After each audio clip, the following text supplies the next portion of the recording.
right. Everybody ready and in their seats? I have the honor to welcome you today to our second Hootenanny. I'm Katrine Klingenberg, the Executive Director of Passive House Institute US Phius. And we've been hosting annual conferences for 15 years now. We were supposed to have a big 15-year party this year, anniversary in Tarrytown, New York.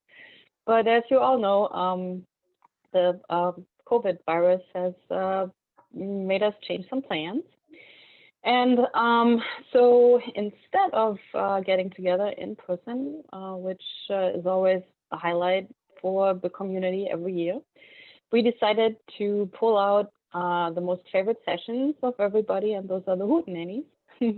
They are also the more difficult ones to put on a Zoom platform because it is an interactive session. Panelists are talking about their experience. We have fantastic educators today for the Hootenanny who will share their experiences with the CPHC University curriculum with you, and also students who are going to report on the educators' successes.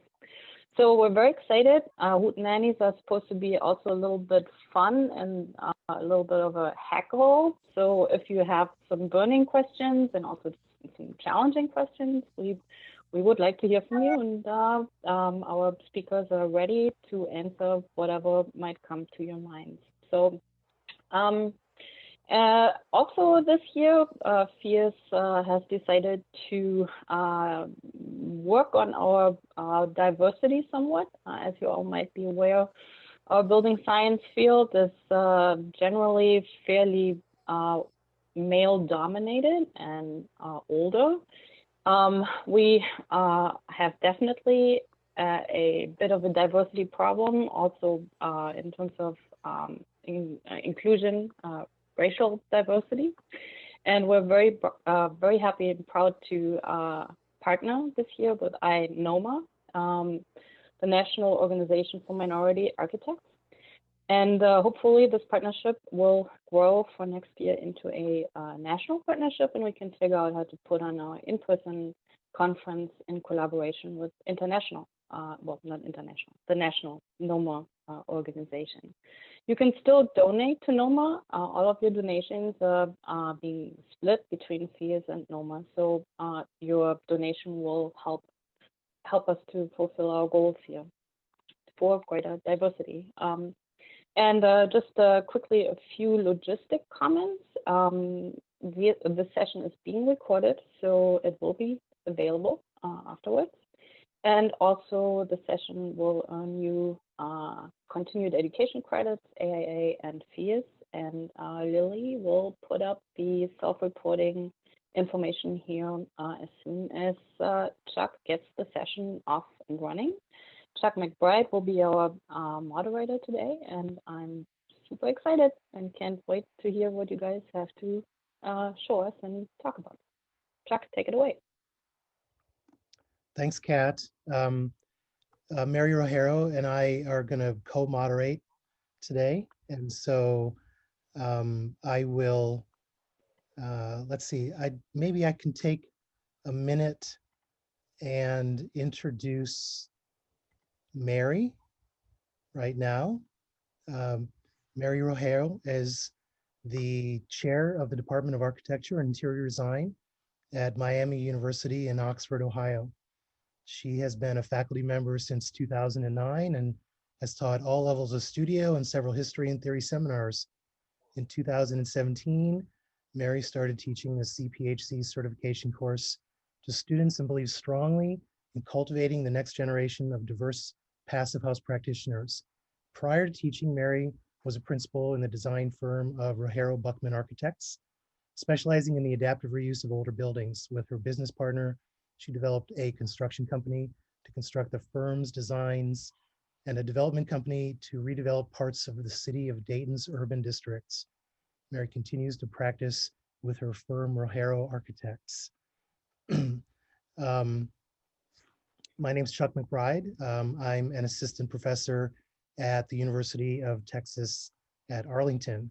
I taught formerly at South Dakota State University, and before that at Iowa State and the University of Colorado, Denver. Most recently, I've been involved with Passive House with my colleague Robert Arlt. We'll introduce all of our panelists in a few moments.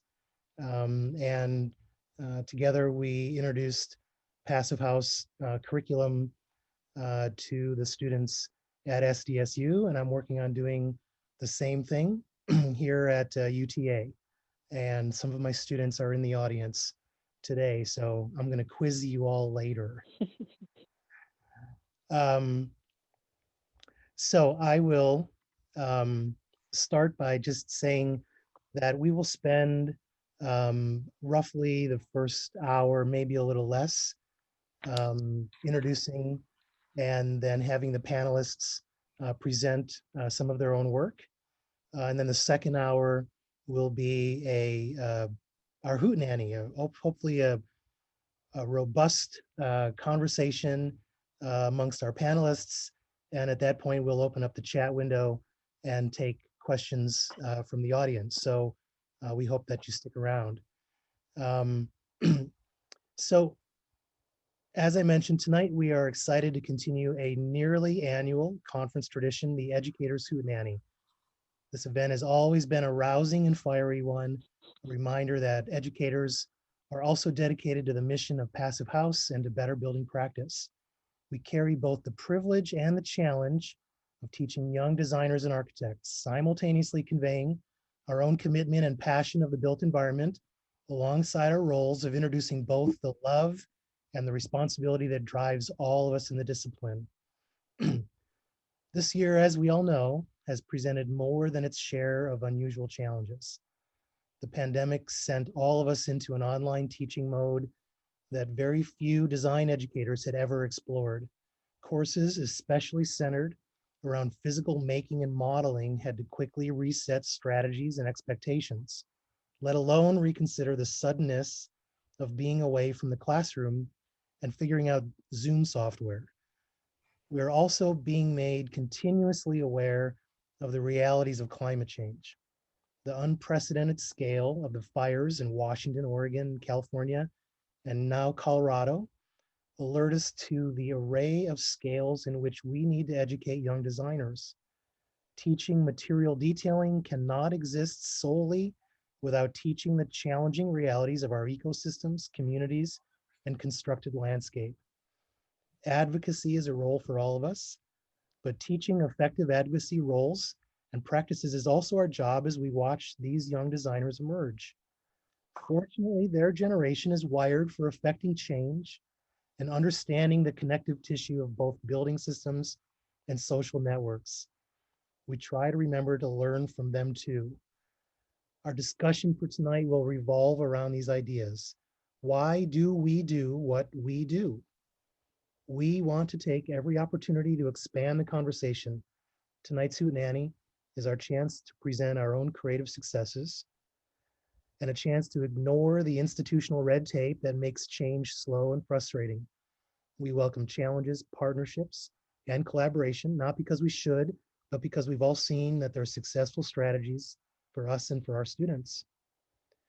Our speakers tonight are John Lorcher from RPI, Cynthia Suarez from Uber Green Spaces and Homes, and recently graduated student from Prairie A&M, Robert Arlt from South Dakota State University, and Allison Kwok from the University of Oregon. We'll introduce them before their presentations coming up. Following the presentations, we'll open up the chat and the Q&A and have the panelists lead our discussion. So with that, I'll turn it over to Mary. Thank you. Thanks, Chuck. Thanks, Chuck. So one of the things that I have always loved about the people in the Passive House movement is a really strong motivation to be a part of change.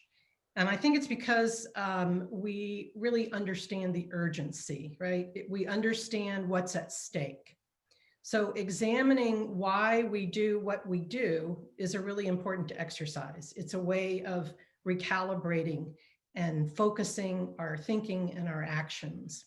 And I heard that sense of urgency and focus echoed in the Builders Hootenanny just last night. So our panel tonight is no different. They will talk about the work that they do to cultivate a better future by teaching passive house principles to college students and college and university students. But before we introduce our panel, I really want you to hear from our students. So because they're the ones who are going to pick up where we leave off, and they're the ones who are going to be left with the mess that we don't have time to fix. So we've prepared a short 6.5-minute video of student testimonials that I want to share with you, and I think it will inspire you. It inspires me, and inspire a hope for the future. So hold tight. We'll share our screen here and share our students with you.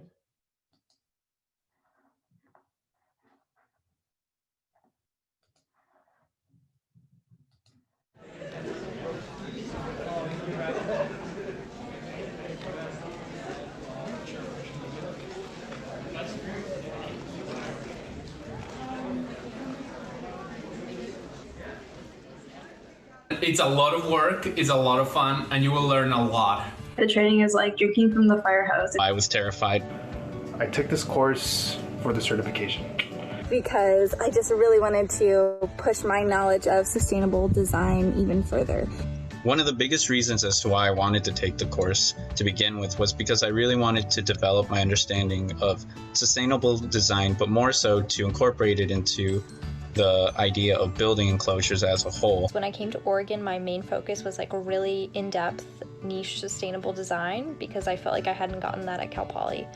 Becoming a CPHC was an incredible opportunity for me as an architecture student because I think it provided a lot of information that I didn't learn in other classes. What really interested me in Passive House was how rigorous their principles and methods are for really having an evidence-based environmental performance. I was able to get Passive House certified, which opened doors to new paths that I wanted to take in my professional career.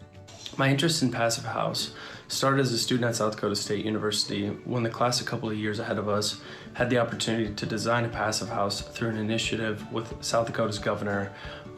Seeing this process and seeing the design and construction methods that were specific to passive house was interesting to follow as a younger student that wasn't directly involved in the process. But I got sort of an initial understanding of what it takes to be passive house certified. In this studio, we designed the first custom passive and net zero house to be constructed in the state. The house is a 2,000 square foot 3-bedroom home sited in an established and walkable neighborhood near campus. I think if any of you either, have test taking anxiety or are just not good with tests or just don't pass it for whatever reason, hopefully you take whatever opportunities in the future to redo the exam, which is what I did, and I don't regret it. I love having the certification now, so. I did all right on the exam, but if you really don't do that well on the exam, you can make up for it in the take-home portion of the exam. You also learn how to build, design, and think about many different aspects of good sustainable design and how you can approach a building with a very meaningful detailing. I'm an advocate for Passive House because the standard reduces building emission life cycle, reduces the upkeep cost for the individual, and also improves air quality for the individual. I'm an advocate for Passive House because I believe in building a future in which all construction and architecture is net zero energy consumption. I'm an advocate for Passive House because it is more ambitious than LEED and can act as a mechanism to push codes, design processes, and industry towards less environmentally destructive futures. Most recently, my partner and I started our design company based in Toledo, Ohio, where we're going to get to use our certifications in the near future to inform the design of a 6,000 square foot commercial office building, which we hope to certify with Phius. In the future, I'd like to be a practicing architect designing the Passive House standards. I'm hoping that I can develop and design projects down in here in Chile. As a future architect and as a Passive House professional, I want to combine my interests in affordable living, equity and inclusion, and environmental sustainability by designing affordable housing that is Passive House certified. I'm hoping to continue to use it in my career. I'm going to do some remote work for an architect soon. And he actually does Passive House work in SLO. He used to do it on the East Coast, and he's trying to bring it to California. So the reason that we got introduced was because I told a professor that I had the Passive House certification. I look forward to becoming more involved in the field and continue to disseminate Passive House principles in the building industry. I'm super happy. I am now a CPHC, and I'm thinking about using my Passive House certification in the future to try to apply to every project I will make. In the future, I'd really like to be able to work with Passive House and commercial buildings and bring that into more and more commercial buildings. I know I really benefited from it, especially when I attended the Phius conference in 2018. More so primarily with my terminal project, as I was able to incorporate or play around with the idea of integrating Passive House design into affordable housing. And none of that would have been really possible without having taken this course. Getting certified has not only allowed me to get a job at a firm that I love, but has also allowed me to see the world in a different way. I did get an internship based on being a CPHC, so there's a tight-knit community of Passive House proficients, and being on that tight-knit team is definitely going to help you in profession. So Passive House is super cool and helps you build a better architecture. Get your certification. You got this.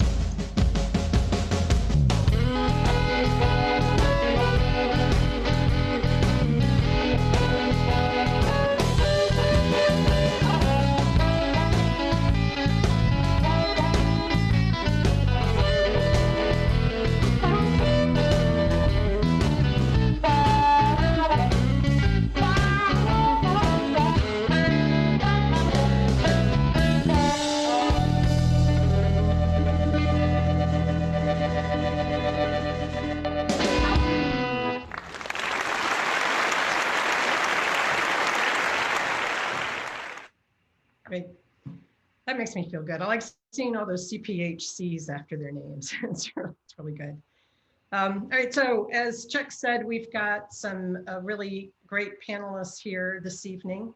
And without further ado, I'll get started. Our first panelist this evening is John Lorcher. John is a certified Passive House consultant, and he serves on the council for the Phius Alliance. And he's a certified CPHC trainer. So some of you may have had him in the training session. He's a professor in the Architecture and Building Science program at Rensselaer Polytechnic Institute in Troy, New York, where he teaches the Building Performance 2 Design Studio. He also brings experience from his own consulting firm, Northeast Projects, which includes residential, multifamily, and commercial certified Passive House projects. Please welcome John Lorcher. Awesome. Thank you. Can you hear me okay? Yeah. All right, wonderful. So let me share my screen.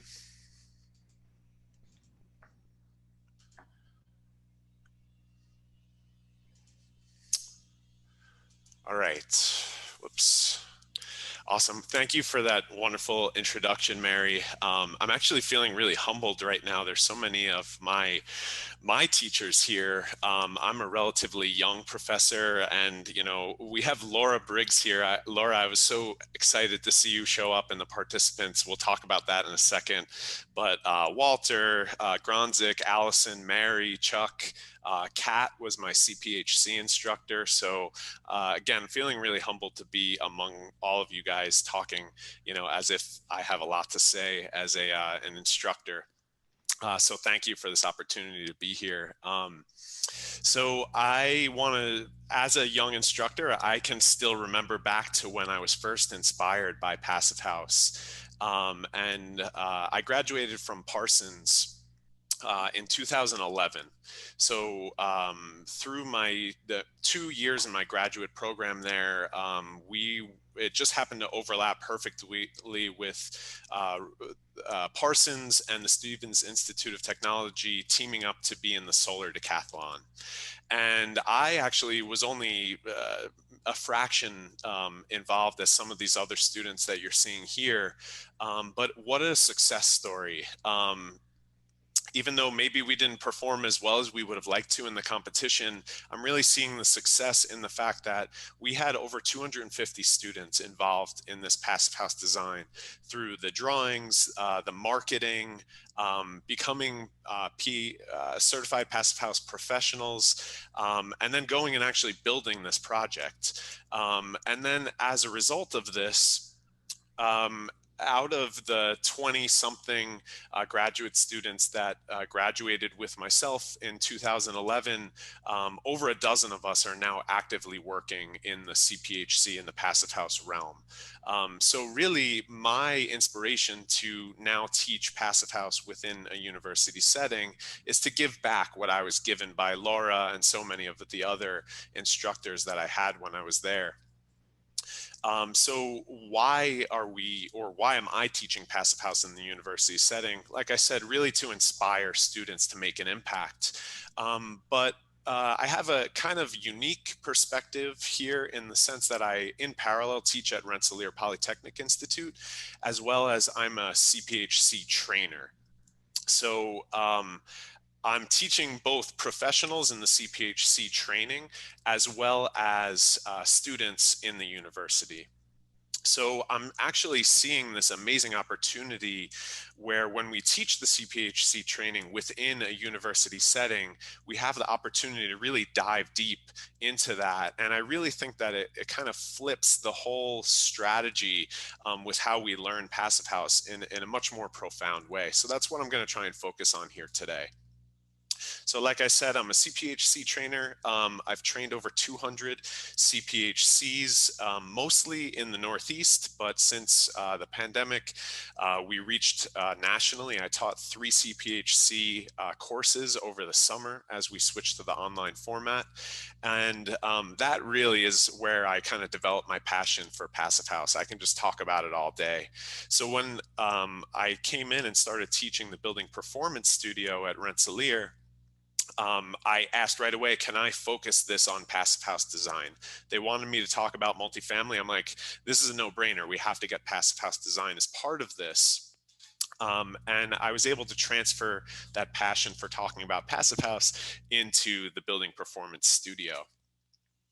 So if we look at each of these individually, we can see the CPHC training, which is an amazing program. You learn so much, but at the end of the day, we're teaching professionals, right? So professionals mean they either have to take a few weeks off of work or they're working during their lunch hour and when they get out of the training at the end of the day. So we have limited time and availability, and we have kind of a focused interest. Like they really need that CPHC status at the end. We only have about 40 hours to cover all of the content. So it's a very limited in-person training or virtual training. So really as a result of that limited time, we have to really focus on exam prep to make sure we're becoming CPHCs at the end. And then we're also really focused on WFI modeling, right? So much about becoming a CPHC is focusing on that software. And we want to go back to the office at the end and make sure that we're proficient in that program, which is extremely difficult to do in only a few days of training. So the attitude kind of becomes just get through the exam. And then later on, after we're CPHCs, we'll actually learn how to do it, right? Now, when we teach in the university setting, it's very different. So we have students who have the dedicated time to learn the content, and they're already immersed in the learning. So we can create connections between the building performance studio and our materials and enclosures class or construction industry class, and we can kind of just bring passive house into all of their curriculum. And if we look at the timetable, we have 192 hours, right? And that's not even to mention the email exchanges and all the additional content that happens. So we have extensive in-person training, and as a result, the focus is on building physics principles and design rather than just passing an exam at the end. So when I put these two things in parallel, we can see the difference is pretty obvious. So we have in the CPHC, we're trying to learn all the building physics principles in just a few hours. And then we're focusing on just studying for the rest of the week. We have a couple design charrettes where we're designing buildings and designing mechanical systems. And then we're really putting a lot of time into learning woofy. Now, in the university setting, we can see how all of these things are incredibly expanded, right? We have at least a few weeks to talk about the building science principles, and then they get the chance to keep working with those principles throughout the rest of the semester. And then because we're applying it to our building designs, we can actually test things out. We can fail. We can plug it into Woofy, make a mistake, learn from a colleague or from another classmate. And at the end, I'm finding so far that the experiencing becomes much more embedded in the education and in the actual students, and they can find a way to create a focus in what their particular interest is. So I guess my conclusion here is really that instead of, we can kind of see the difference between the two types of trainings, right? The CPHC training, because we're training professionals, we're really focusing on just getting the stuff kind of crammed into our heads and making sure we pass the exam. And now we have all our notes. When we get home, we do our take home and we kind of really dive into it in our own design practices. However, in the university setting, it's a design studio, and then Passive House becomes kind of the underlying thread throughout the entire design studio. So rather than focusing on becoming a CPHC at the end, they can graduate and become a CPHC. They can sit for the CPHC exam, after they graduate, and the pressure is kind of off. So it allows them to just really cultivate their own interest in becoming a CPHC and the Passive House techniques. So I just wanted to kind of close by going back to that original experience that I was so fortunate to have, and just point out kind of the one flaw that I'm seeing in the system right now. And ultimately that flaw is really that we need to put more pressure on getting the students out of the university and into the workforce. So I personally struggled, right? I was really involved and really passionate about Passive House. But as a new, a recently graduated student going into the workforce, the employers really take a risk at hiring new employees, and then not to mention all of the training that needs to go into it. So I was not a CPHC at the time. I was just familiar with Passive House. And then to go into a firm that builds Passive House, they would have had to send me to a training, right? So there's a risk involved in that. So I think at least my focus is in New York State, where Rensselaer is kind of like right just to the east of the state capital, trying to work with NYSERDA and other workforce development programs to help kind of close that gap and really get the students right out of the classroom and into the office. Because ultimately it's a benefit to the new employers who now have freshly trained employees that know the software. And then it's a benefit obviously to the student as well, who could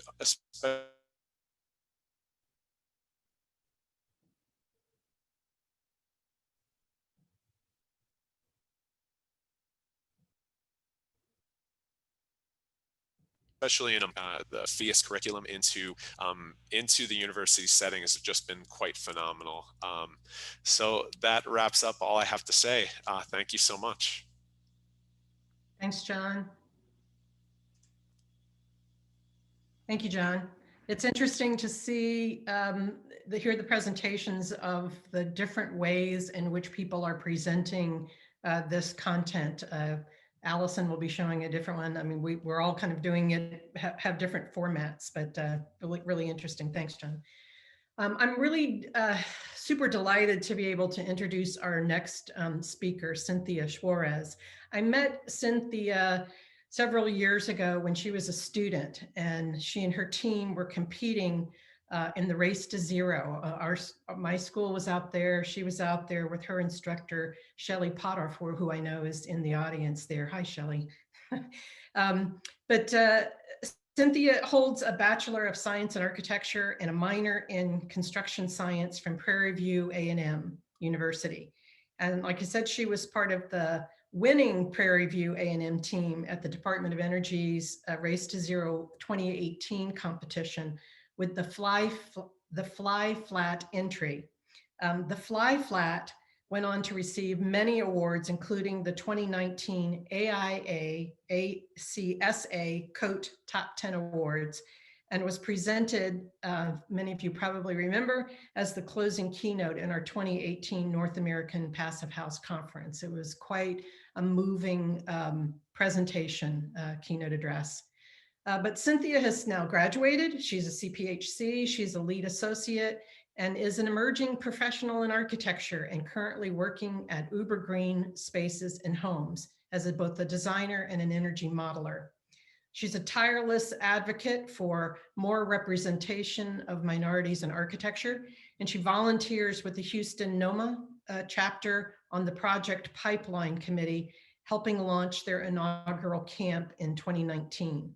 She also serves on the Women of Color Steering Committee for the AIA Houston Women's in Architecture chapter and advances sustainability goals in the Houston area alongside fellow teammates on the Committee for the Environment. So it gives me great pleasure to welcome Cynthia Suarez. Yay. Hi, everyone.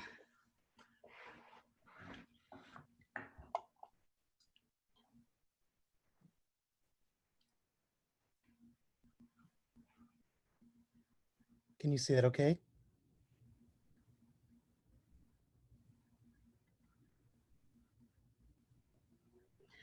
Hi, my name is Cynthia Suarez, and I am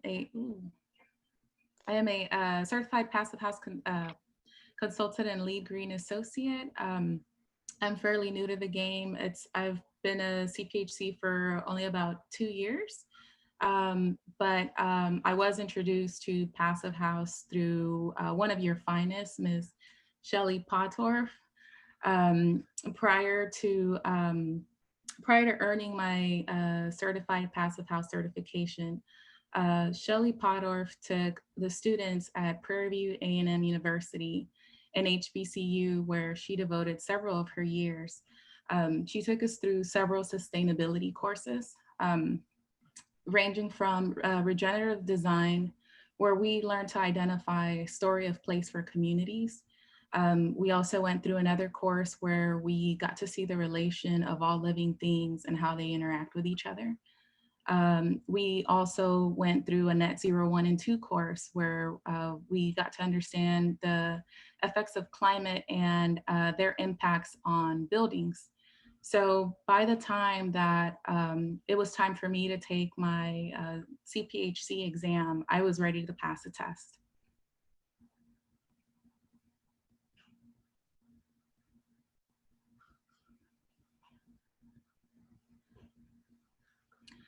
While I was at Prairie View A&M and with the instruction of Shelley Pottorff, we got to work on the Fly Flat project. This project earned us many awards and honors, such as delivering the 13th annual keynote speech for the North American Passive House Conference. This project is centered around in Independence Heights, a neighborhood near the north side of Houston, Texas, otherwise known as the first Black city in Texas, founded after descendants of freed Black slaves. We studied their culture and identified different factors that contributed to gentrification and the fact that there were over 700 vacant lots, residential vacant lots in the community. The project the project's design was a pocket community that, I'm so sorry, nervous. It was a pocket community that partnered with a community land trust, and we applied passive house standards as well as other sustainable leading strategies to create a resilient community and reweave their lost social fabric. The success of the Fly Flat project gave the team and I lots of exposure and access to different conferences across the country. So we were able to hear in these conferences from social justice advocates, from climate change activists, as well as leading experts in building science. A couple of years ago, we attended the Humid Climate Conference in Austin, Texas, where we were able to meet like-minded CPHCs and other professionals that practice sustainability in Texas and the neighboring states. If you were to look at how many existing CPHCs exist in Texas, you'll find that the number is quite limited. Similarly, the knowledge tends to stay within committees or groups devoted to sustainability, so there's not a whole lot of access. I realized that I was pretty much a unicorn getting ready to graduate, and I needed to network to be able to practice what I had learned in college.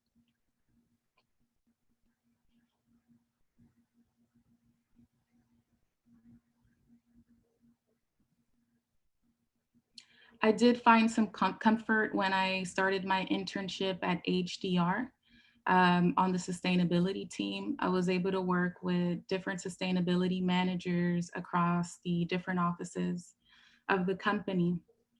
Some of the work that we did was energy modeling with different software, not Woofy, but we did energy modeling, and we looked at daylight analysis to see or measure how much interior daylight would in the architectural team's design have, as well as study the effect of glare on exterior glazing. From then, we could take the results and present them to the architectural team and make suggestions on their shading devices that could address those issues. So Passive House was not extremely unfamiliar to the sustainability team, but I did understand that I was not going to get a chance to work on Passive House material while I was there. I did find it interesting this summer while watching some of the Passive Accelerator happy hours that there were some CPHCs using this type of modeling in their work. So that gave me excitement to stay plugged in. Some of the other work that I spend time on is working on issues that I wanted to advance alongside others. So I spend time volunteering with the Women in Architecture Committee, as well as the Houston chapter for NOMA, National Organization of Minority Architects. Earlier this year in March, we put on a panel discussion to highlight the financial costs that architecture firms take, the hit that they take for not advancing minority representation in their offices. And we followed that panel discussion up, although delayed. We held a workshop a few months ago, targeting CEOs and higher ups, HR professionals, introducing this data to them. Also with the Houston NOMA chapter, we had our second ever project pipeline camp in Houston, Texas last weekend to target minority children to the architecture industry and increase access.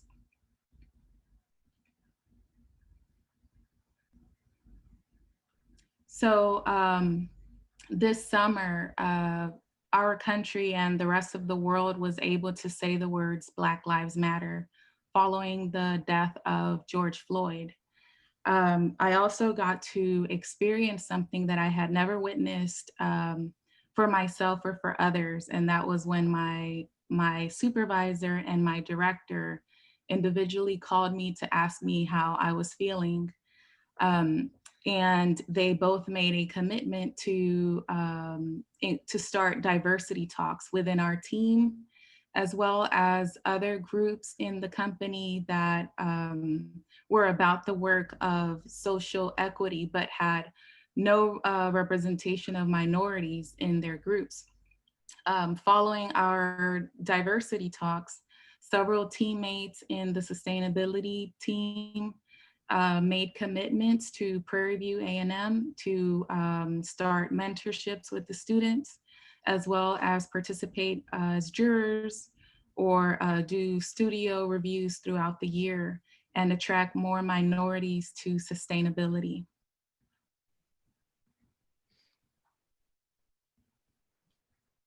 I have since left HDR, but now I do work for Uber Green Spaces and Homes. And that company is founded by one of your own gurus, Mr. Sai Safi.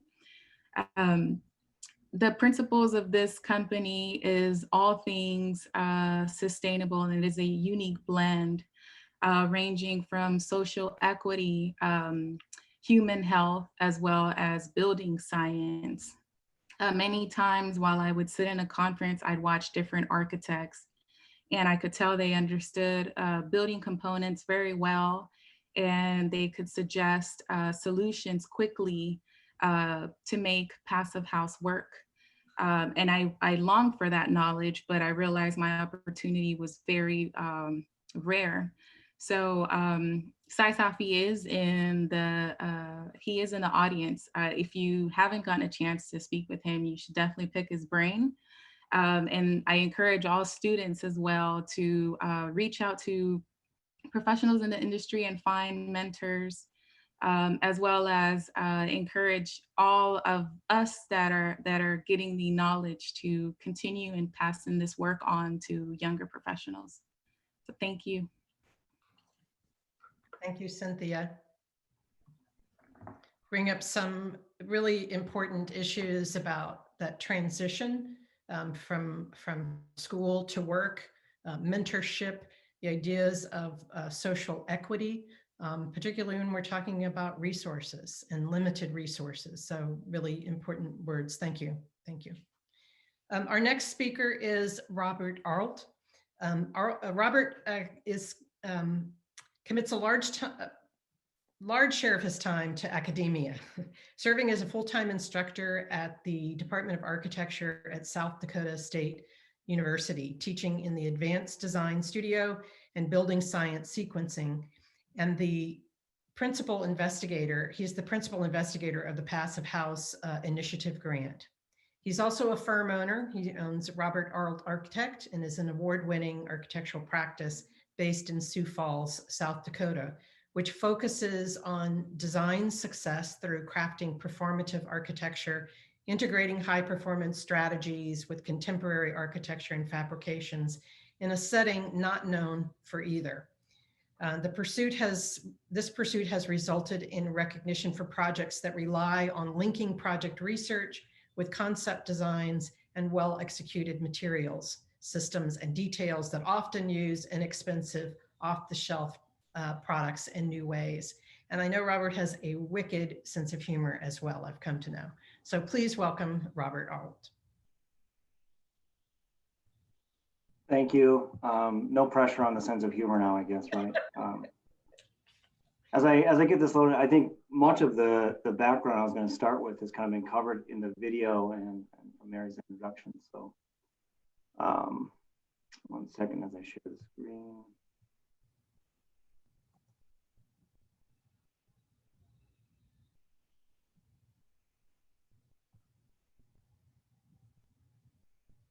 My name's Robert Arlt, AIA, and certified Passive House consultant for the South Dakota State Department of Architecture. We're a relatively young, we just celebrated last year our 10-year anniversary, I guess, in terms of existence. And so I think that's allowed us to be really flexible in terms of how we adopted this into our curriculum.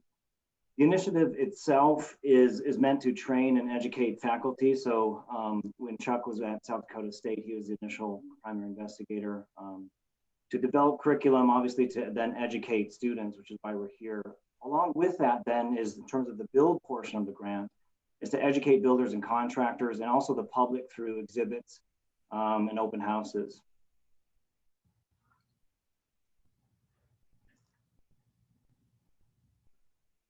Curriculum delivered primarily, we started in the spring of 2016, I think just prior to the grant being finalized. We just tried to introduce into a topic course, both for faculty and students as to what is a passive house and my God, what are we getting into here? And we've had subsequent 3 basically primary design studios. One ongoing right now with focus of retrofit, which will sort of cover basically for the presentation is kind of inventory of the work and what the students and faculty have been able to do. So the initial studio was led by the moderator, Chuck McBride. And one of the things we initially realized was, can we incorporate portions of multiple classes and simultaneously deliver supplemental building science courses, which were ones that I had a focus on. So there's a kind of synthetic diagram of the first passive house, looking at both passive and active systems and dealing with potential things with sites, shading with the trees, different assemblies. So always the focus, of course, how to detail these assemblies with students and layer by layer kind of moving through this. I think this is kind of patterned off the hammer and hand graphics that you can kind of isolate these isometric layers, both in terms of foundation, wall, and roof. So we've carried these on as kind of templates throughout all the building studios. So upcoming students can look at previous student work, as well as get this out in terms of exhibits to the public. So this was the final review. We have a strong emphasis, as Chuck kind of said at the beginning, on physical modeling and figuring out, especially as things turn a corner, how that works. So part of the final review, we had material suppliers, we had contractors. All of our final reviews are open to the public. So we had quite a few also local professionals, I think 6 to 8. The next studio I did the following fall, so about a year later, we looked at using with undergrad students, so these were 3rd year, introducing passive house concepts through full-scale mock-up building components. Basically, the kind of 3 primary details you're looking at: the wall to the roof, the wall to the window, and then the wall to the foundation. So here they're looking. These are fake painted zip systems. So hopefully I don't get in trouble. We had to just make our own template real quick to try to make it look like zip. Here's the wall and window mock-up. So one of the things we're able to do is troubleshoot the dimensionality and how to sort of show this both to the students, but then it lives all these different lives so that the contractors, we've walked through with the framing contractors, the general contractors, even the mechanical contractors, to show how all these various pieces and parts work together. And the students are then able to actually translate some of the knowledges of even sort of like how to fold the tape without your hand sticking on it to the GCs. Here I snuck in a photo of Chuck. He's gently touching, caressing one of the mock-ups here. So you can see the far right, the foundation one. We didn't actually cast concrete. They just made it look pretty good, make it look pretty concrete. Even included little steel chunks there at the bottom. So these are the 3. Again, this is in display in our lobby. It was also on display in Sioux Falls in a big public exhibit. And then going again full-scale mock-up to full-scale site here. Walkable neighborhood, we focused on that kind of urban infill project, traditional sort of narrow lot. So removing the garage, being able to form a kind of courtyard between the 2, which you see right, and then they're just trying to put on some of that exterior insulation outside the zip system sheathing. We had a heck of a time because it was in the middle of winter. And so it was obviously, it's just too cold to even tape the zip system. So we had, much more than preferred water and things dripping through. Final shot here from the photographer, Peter Vondelund. We had come down. We also gave a lecture just on general architectural photography, and then multiple students who are interested in photography also got to help and assist him in the photography of the home. You get a sense of the kind of neighborhood, the neighbors next door. PHO2 then, this was done in the fall of 2018, so 2 years ago already. led by myself. The goal here was basically to build off the research and scholarship we had done for the first passive house. One of the issues that we went through was realizing, oh, there's Zero Energy Ready, there's Indoor Air Quality Plus, there's Energy Star, there's all these actual certifications tied to getting Phius certified, and they all have their own checklists. We tried to build up templates in a Revit file as well as a workflow file that the students could work as a project team. So here we have a little GIF animation of the physical model. The second house was meant to, I guess, go next to the first one. You can see it's actually to the north, so it's shaded quite a bit, but we try and pick up some cues like the dormer, which allowed us to get this really large kind of periscope type window for passive heat gains. Again, back to kind of physical modeling. This is at the final review. The second house is meant to be a SIP panel house. We're looking at different assemblies that we can test, as well as different contractors. So this particular contractor does predominantly all SIP panel houses. So they're able to sort of focus on how those different layers kind of come together, as well as some of the floor framing, the custom sort of stair that you see kind of at the bottom.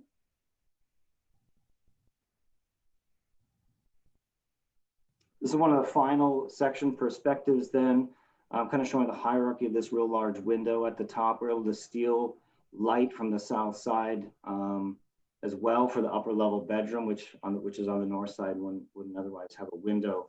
So actually this kind of big light well in the house. And then we kind of have this sort of Villa Savoie cord moment at the bottom where the stair continues. Final review, then we had 24 2-foot by 2-foot boards, which is kind of the output template that the first studio also had.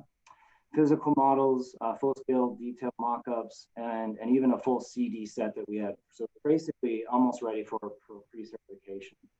Once again, contractors, and you saw Spencer there far right in the movie as part of the video. So we had previous passive house students could come and offer their knowledge and things. So kind of where we're at today, we're looking at a focus of retrofits, kind of adding that to the inventory of what the students are studying and what we can kind of give back to the community and contractors as well as part of the initiative. So we have, of course, the COVID and media. So the biggest thing I think you'll see that I have to show for the page 3 here is translating these physical models into digital. So we've retained the sort of layer by layer, which I think is a really good way to try and isolate how the different layers are working for the students and what they actually mean in terms of constructing. And moving the physical models more into these kind of animation sequences.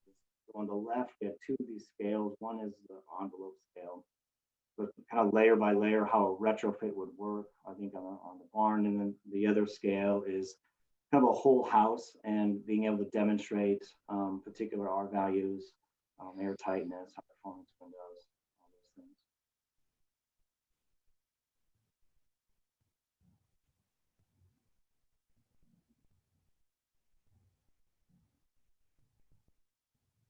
One of the things we're trying to solve for, this is kind of where we're at. We chose this really unremarkable split level house with the tuck under garage. And so the students and admittedly myself are having an issue with how to detail concrete and what's going to be in the envelope. So if you have any tips, let me know on my email at the end.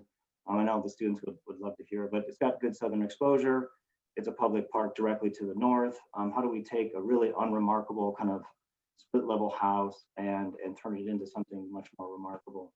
One of the issues we're trying to deal with is utilizing all kinds of new technologies. So we had to do a 3D full laser scan of the house, hoping to build up websites and basically virtual digital environments that we could invite the public, you guys, whoever wants to come see the design in real time. So one of the things we're doing here is celebrating success. So I just got the new Architect magazine, and PH01 was the residential feature for the AIA Code Top 10 Awards.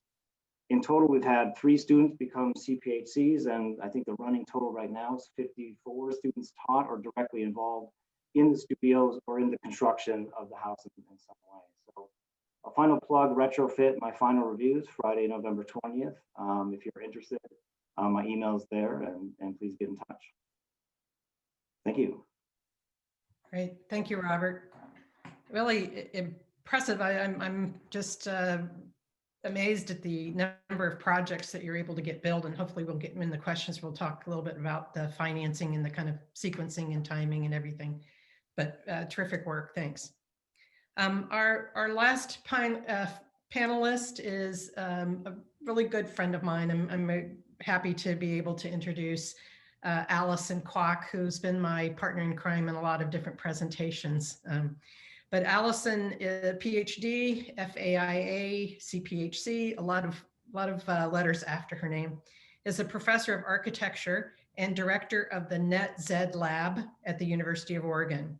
Her research includes identifying adaptive and mitigation strategies for climate change, comfort health in schools, net zero energy design, building performance case studies, and curricular innovation.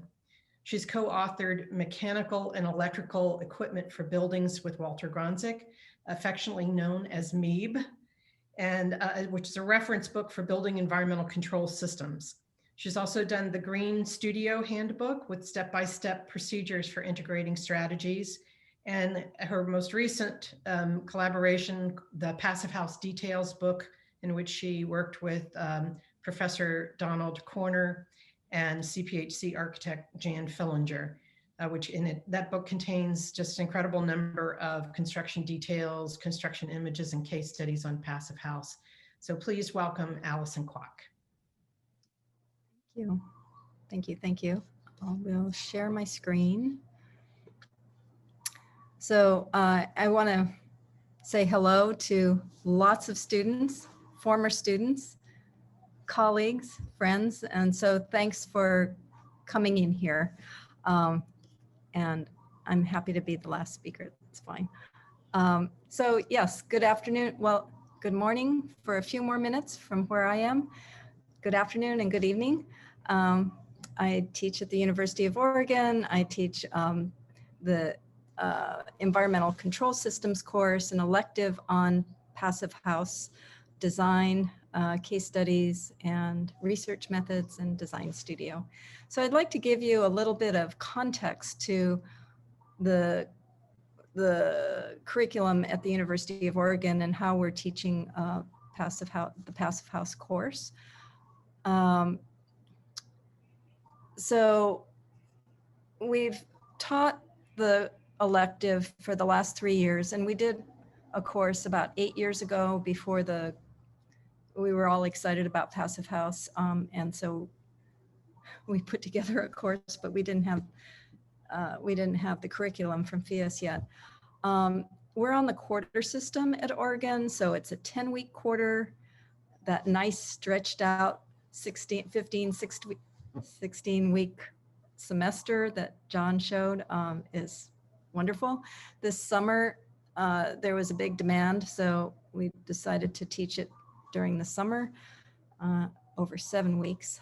We have a prerequisite of building construction and environmental control systems to be able to take the course, although I'd probably take anybody that was really, really interested.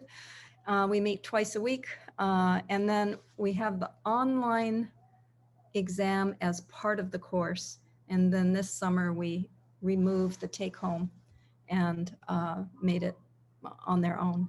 So why do we do what we do? Why do I teach this? I think it's because one of the best experiences I've had in my career was taking the Passive House training with architects, consultants, contractors, building owners, and really working together to on design and performance.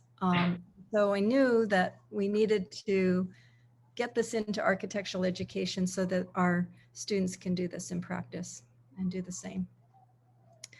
Why do students take the course? I asked this question in a form, like a Google form, and said, what are you hoping to get out of this? And it just, there were lots and lots of comments about everything. I'm interested in everything. I want to do details. I want to be able to make my dreams come true, work on this in the future. Lots of comments. So I put all of these comments into a word cloud and removed passive house and took a look and, what emerged. Well, what emerged was that it, of course, building and design, but they were interested in everything. They were interested in learning, excited, more interest, and probably more importantly, they wanted to be able to apply these in practice and help in future practice. So what does it take for a student to become a CPHC in this particular class? Well, when we were meeting in person, we would meet in groups of 4. We would change the seats every week so that they were working with a different group of people, working on, as was mentioned before, psych chart calculations, the practice take home, the practice mechanical system. A lot did not know how to do a detail at all. So we did a exercise on that and lots of practice calculations. We dedicated the second half of this summer's class to, I was lucky enough to have an assistant, Hannah, who had just become a CPHC, and she put visuals onto the sample calculations that came from Phius, so that students could see where these things were happening. Now, Phius also has tutorial videos on the calculations, and so there was extra ammunition to study. When we were in person, we had a lot of folks come from the Northwest and even from the Midwest, so we had a lot of guest speakers, which was great because they could show their work and kind of emphasize different aspects of passive house building. And then our online this summer, we had Mary. We had fewer because it was a shorter time. We had Mary Rojero, Jonathan Bean from University of Arizona, Jordan Frazen, who has just moved from Washington, the state of Washington, to Maine, and then Rusa Cassell from Artisans Group. I gave a few lectures. This particular one is a mini lecture, in this case showing my new house under construction and making the point that you can see exactly where the external insulation goes up the wall, but it isn't all the way up to the top, compared to my 1908 house that many of you have come and stayed at, and big thermal bridge with the chimney. It's a lot warmer in the new house, I'll just say. The online exam, students made really, really great notebooks with tabs. The mean for the graduate students is a little bit, about 5% better than the undergrads. I'm not sure why, but it's happened every year. Maybe because the grads are used to taking standardized tests and lots of experience with that. The take-home exam was, they did well also, and actually, I wouldn't say they had fun, but they remembered quite a bit from that. This summer it was unusual. This summer of the 26 students that took the course, 7 just didn't do the take-home because of fires, smoke, power outages, Wi-Fi problems, hospitalization, you name it, it happened in September. But they're all rising to the occasion. I think they're working on the take-home now for a later submittal. So comments from the students after the course were just advice for future is watch those videos, watch them early, get an organized book, do the practice exam and the mechanical, review your calculations, and they really, really wanted more tactile building experience. So that's something, certainly got a lot of ideas from Robert. My comments on teaching it: get in contact with Phius early, get faculty mentors, call Mary, talk to the students about the rigor prior to the class. If you can, get a student assistant, work on more calculation problems. There was a lot of confidence concerns about those calculations on the exam. So of course, I want to thank Kat and Christopher and Lisa and James at Passive House Institute, and of course Mary for helping along the way. And then that's it. That's all. Oh, Mary. Thanks, Allison. Okay. Thanks to everybody. That went pretty well. So I think maybe all of the Zoom time that we've logged now as instructors is finally paid off, right? We want to open back up the chat. Yeah, so what we're going to do is we'll open up the chat, and I'd encourage everybody in the audience to sort of throw in questions. Mary and I will act as moderators of a sort. We've got some ideas about how to direct some conversation. And so as we start to see questions come in, we'll try to insert them. And I'll remind everybody on the panel that this is a Hootenanny, right? I hope that we can generate some good discussion. I think there's lots of questions that I have immediately just sort of coming away from all the presentations. Again, thanks to all our panelists, really fantastic presentations, fantastic work. So many threads to follow up on. But maybe I'll chime in first and just sort of throw it back to the panel. One of the things that I made a note of that I think we maybe touched on in all of them, right, was something that came up in John's right off the bat. And it's the idea of what kind of outcomes, or what is the goal that we have going into this kind of coursework. What I liked about what John was doing is comparing the sort of the very brief little CPHC training against a 15-week long course, and how that stuff is delivered and what the expectations are at the end, right? And so again, what we saw with Allison, and I know Mary has done this as well, is we're getting students to complete coursework and complete the CPHC at the same time. And I know that Robert and I haven't had the chance to do that. And I wonder maybe what the panelists' attitude is about that kind of result or that kind of an outcome at the end of a course. I know it's not an easy thing to do, and it also alters the kind of delivery and the kind of material that you can or kind of can't cover in that time. There's a question in there someplace, but I'm going to maybe kick it back to you guys to see what your thoughts are on that. Well, I'll jump in.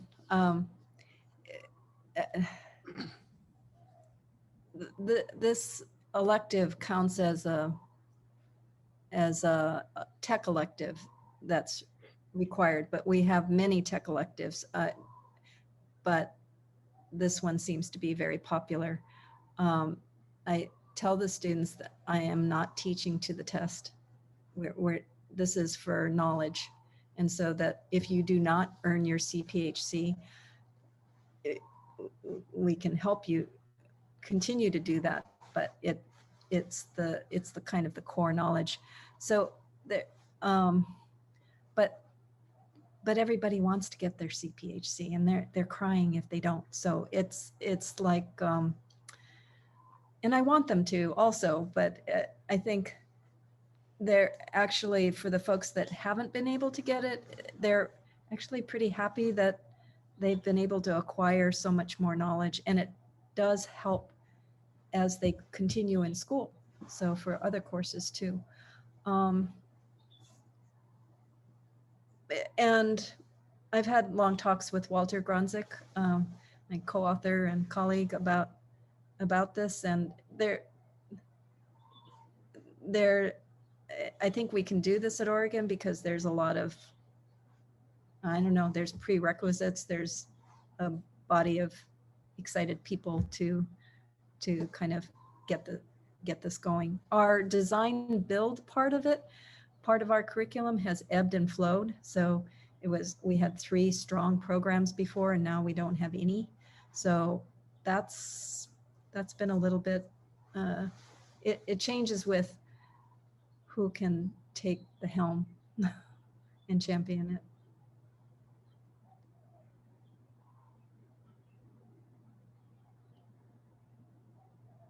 I think I could jump in here as well. So at RPI, we haven't successfully integrated the Phius curriculum just yet. And because of that, we haven't really been restrained by the fact that there's an exam at the very end. So within the building performance studio, which is kind of halfway between the architecture program and the building science program, there was always a focus on an energy model software of some sort to investigate exactly what we're doing anyway. So this year, what I wanted to do is bring in Woofy, which I think was the first time that anyone has taught that at RPI.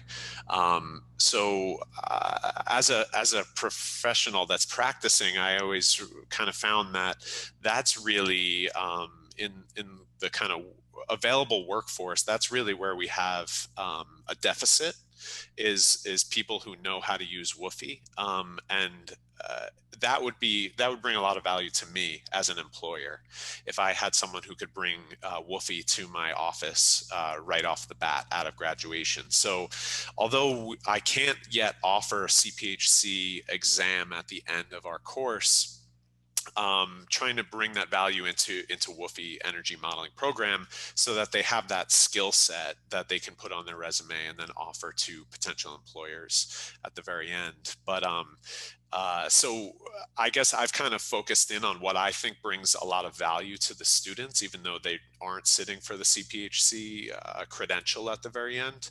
But that's kind of my other question that I would pose to everyone else who has more experience is, I don't see how I could possibly have a full design studio where we're designing a building, as well as teach all of the calculations and, you know, all of the other content that comes along with the CPHC without some sort of supplemental seminar or, you know, additional class that kind of goes hand in hand the entire way.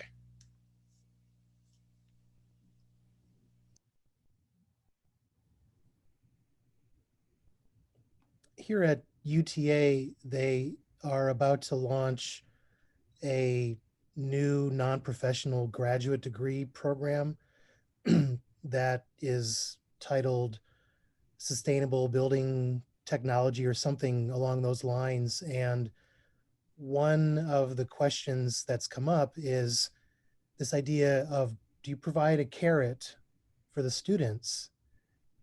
Meaning like CPHC or some other kind of credential as a way to build the initial enrollment, or to sort of advertise it as a you know, a 3-semester master's program that gets sort of taught in parallel with the standard sort of MARC program. And so again, maybe I know I've talked to Mary a lot about this, but getting the CPHC as, you know, the kind of the goal or the end result of these courses, you know, Allison, you said that actually was really important to the students. Do you think you'd have the same interest without it? Without the CPHC? Yeah. Well, the first time that we taught it, and I say we because the person who really taught it is a participant here right after he graduated, getting his CPHC.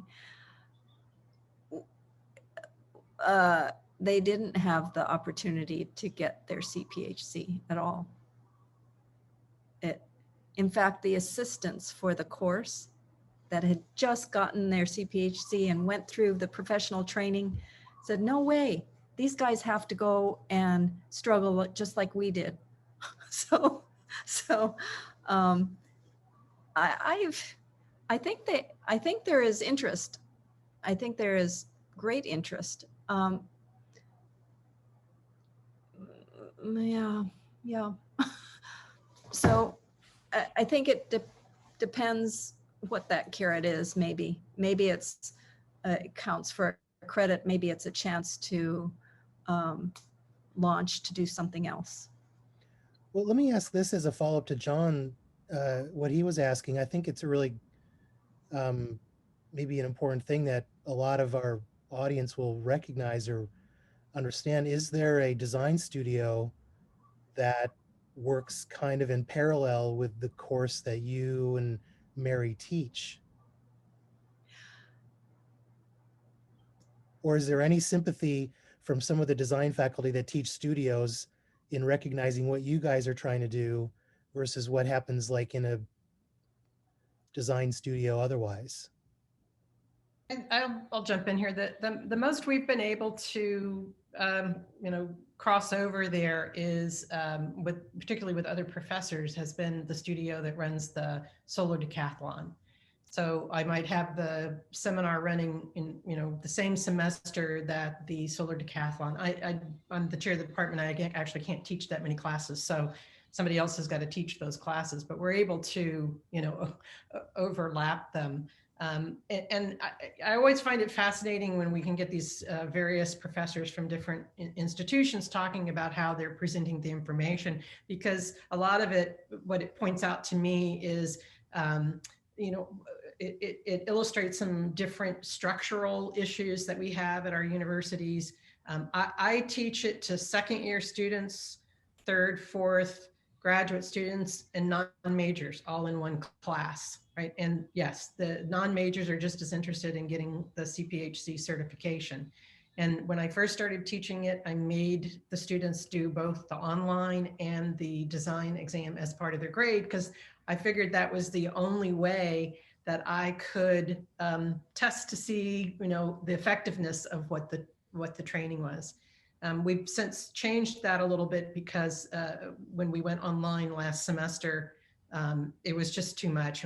So we pulled out the design component, and that was a voluntary thing. But I'm really interested in the whole design build component, and I could not do that if I didn't try to collaborate with other people. And when I first started teaching it, nobody else was interested in it.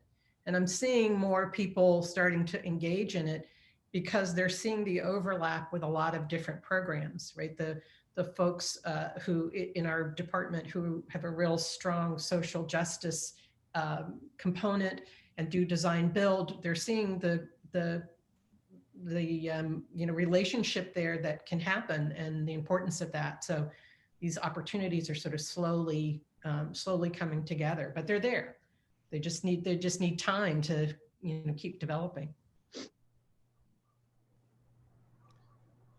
There's some good questions coming into the chat, but I think maybe quickly before we jump into that, maybe if Cynthia and Robert want to kind of jump in, I'm kind of curious. I know Robert has worked pretty hard trying to juggle the studio on one hand and a seminar course in the other. But I'm kind of curious too, Cynthia, what is your experience having just sort of graduated in the last couple of years in terms of, understanding this stuff through a seminar or lecture course versus what you had as a student in a design studio? Yes, so go ahead. My experience, the studio was more architecture, like traditional architecture. Passive House was more of like each student's initiative to go out and learn about sustainability. So we had several students that would go through the courses that I highlighted in my presentation, like Net Zero 1 and 2.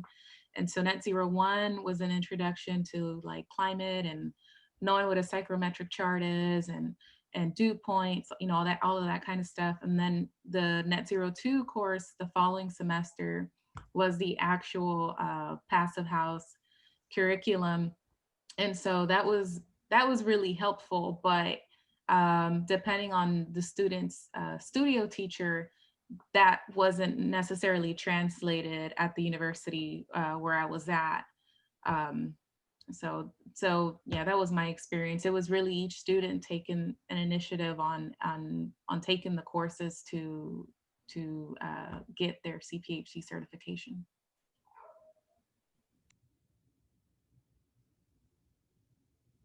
Yeah, for us, it's, I think, tricky. It's somewhat easy. I mentioned this, I think in the beginning. I think it was somewhat easy to initiate it structure-wise. I mean, between Chuck and I think coordinate what that initial design studio looked like.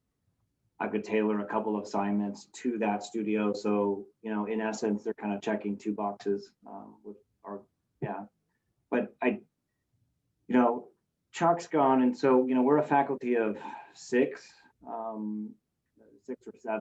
So it's just me doing this basically at this point in time, and I'm an instructor, so I don't have any research on my contract, although maybe that will change.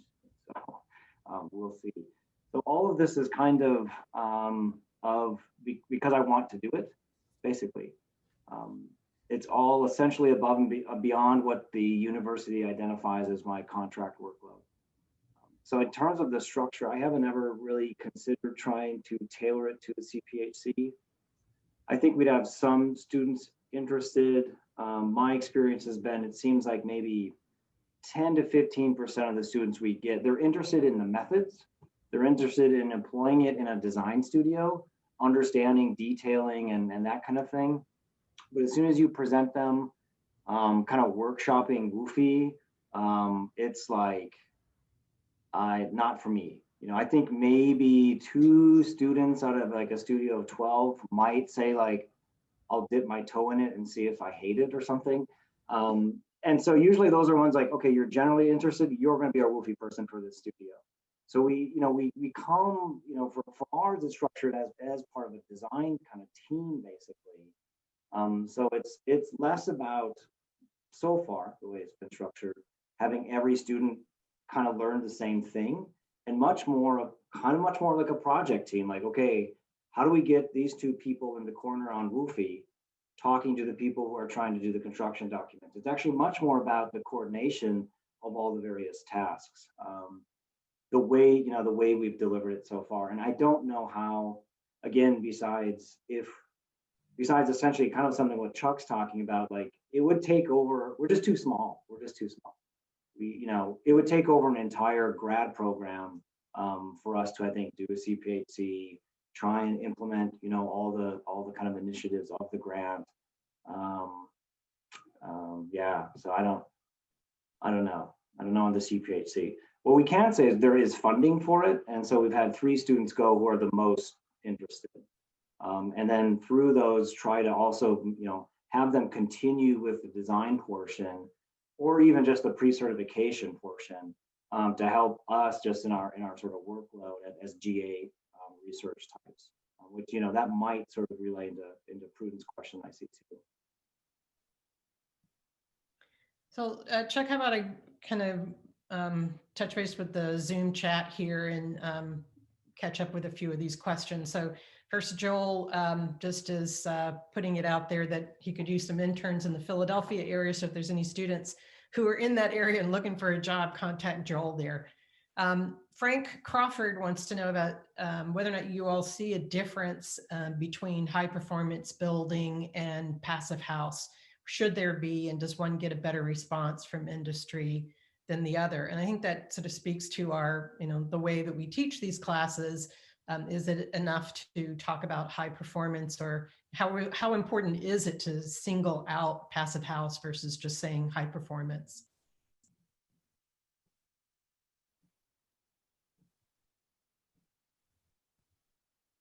I can take that on. The grant we got was, I think, specific to Passive House. I think that's the sort of our former governor's, pipeline right into it. Probably not a great metaphor there, I suppose. But I think I'm interested in, like, high performance. To me, includes pretty much all of the Passive House principles, anyways. And I think the way I try and introduce is at net zero. I mean, we had that with my undergrads this fall.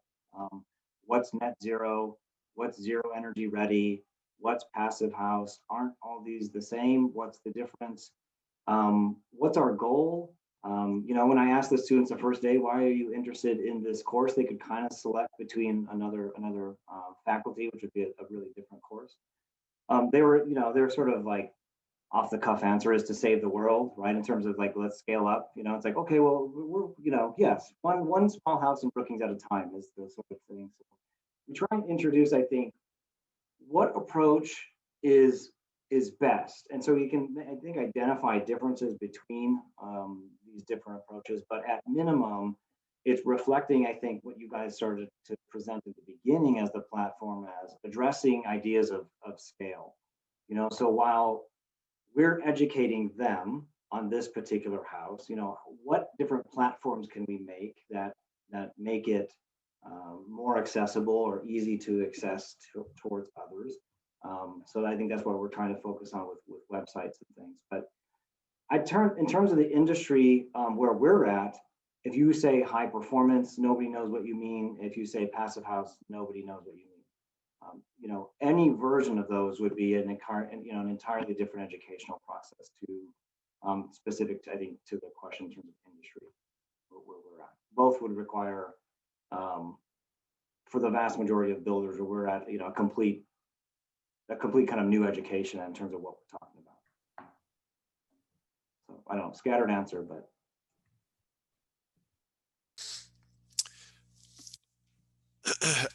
So I have the benefit of seeing a lot of first year students and kind of planting the Passive House seed in their curriculum. I teach a first year class called Energy, Comfort, and Ecology.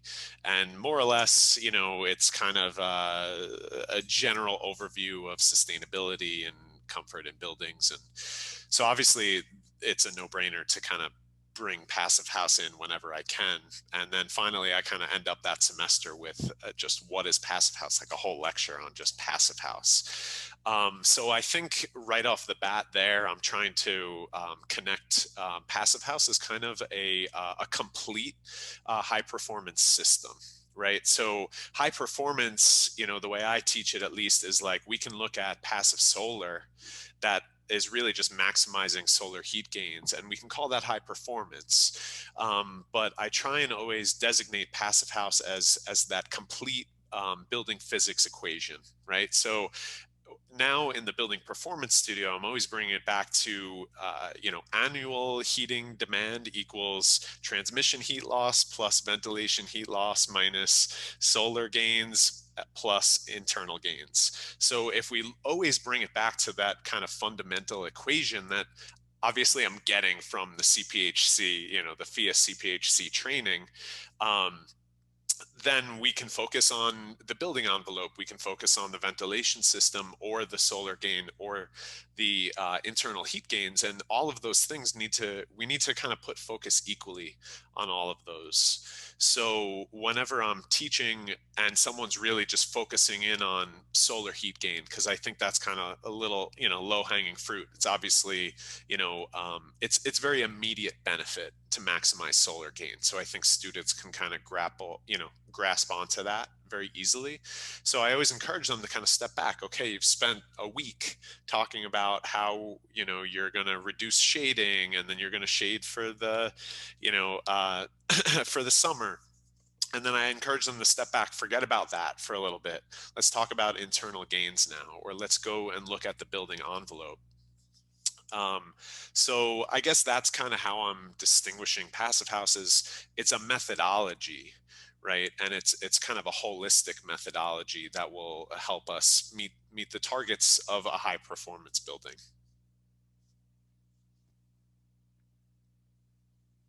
Okay.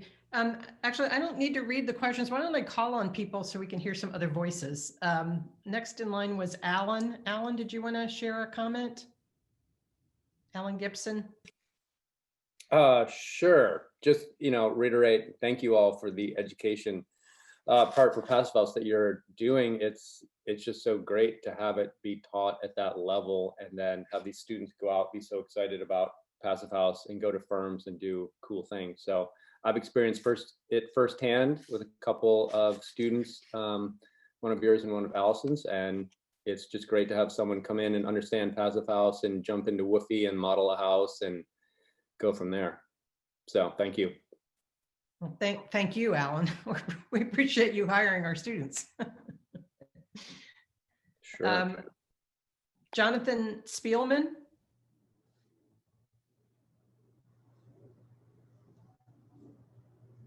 Jonathan, I know you're out there. Yeah, hey, sorry. So I was finding the mute button. Yeah. Yeah, I think I'm in a Professor McBride's class, and we're working on drawing or creating details that really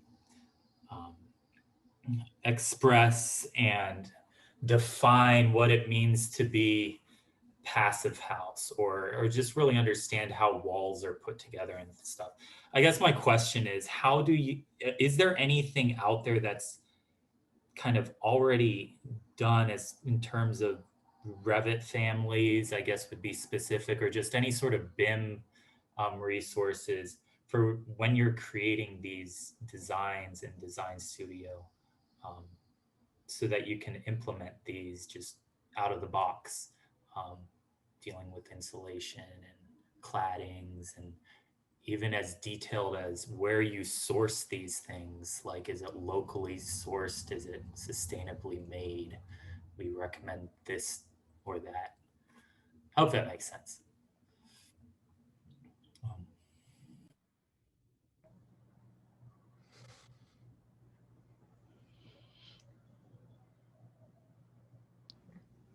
So I could quickly comment on that. Jonathan, I think this is a great question, and I hope that we do get there one day. I don't personally know of any Revit resources to help you, so I apologize, although I could see the benefit in having that. But I would also encourage you to approach that with some caution, because since Phius is a climate-specific system, we can't really apply one-size-fits-all solutions in different climates. So I think, I know when I was learning the Passive House principles, I'm in New York State, so I was always designing for New York State. But now, especially as I've been teaching the CPHC across the country, now I'm really breaking out of my comfort zone in the Northeast and seeing and talking to students in Arizona or just different climate zones. And that's been incredibly a great learning experience for me to start to even apply some of the principles that I feel I know so well to different experiences across the entire country. Yeah, thanks for that. I definitely agree. It has to be regionally specific, I guess, and maybe you have like, well, I deal a lot with Revit when I'm drawing and doing stuff. So it's like, here's the Revit family for the Northeast or for this specific region. And I know I kind of off and on listen. I know Robert Arlt. I know you mentioned something about BIM, maybe not BIM, but it was in the modeling, and maybe something along the lines, if you understand what my question is. I thought that you touched on it a little bit. Yeah, I don't think, in terms of use of a Revit or a Revit family for Phius, I probably have two thoughts. One, I'm thinking of it as a student that I could like download from Revit City and just like plug in there. Man, that'd be quick and fast, right? And I could probably show that I think I know a lot of stuff, but I think my caution is somewhat mirrors John's, that the way we've tried to do it all the way along is to look at, there's many there's many books. I think if you want a good one, Allison's that she did with the Passive House Details is really good. It's not a Revit family, but you can, they're all drafted the same way, and you could then adapt those principles. I know we use it as a really good resource. We look at hammer and hand site really quite a bit, and we can take details that exist, that might be in the Northeast. We don't even look at Arizona. That'd be a complete waste of time for us, at least here, locally. Where it's, there's 3 inches of snow on the ground. I get reflected light. That's why I'm like iridescently white right now on my video. But one of the things we do, and it might be Revit, I think a lot of people use Rhino, is to try and look at the layers, right? So they can compile, maybe see the animations we did. They can understand all the different exploded layers, and then they can compile it into either a Rhino, or I guess you could make it as a Revit family. And again, it's trying to touch on one, they're learning it, and we have all now, now basically through an accumulation of 3 years, we have a lot of different types that fit basically our cold climate 6A.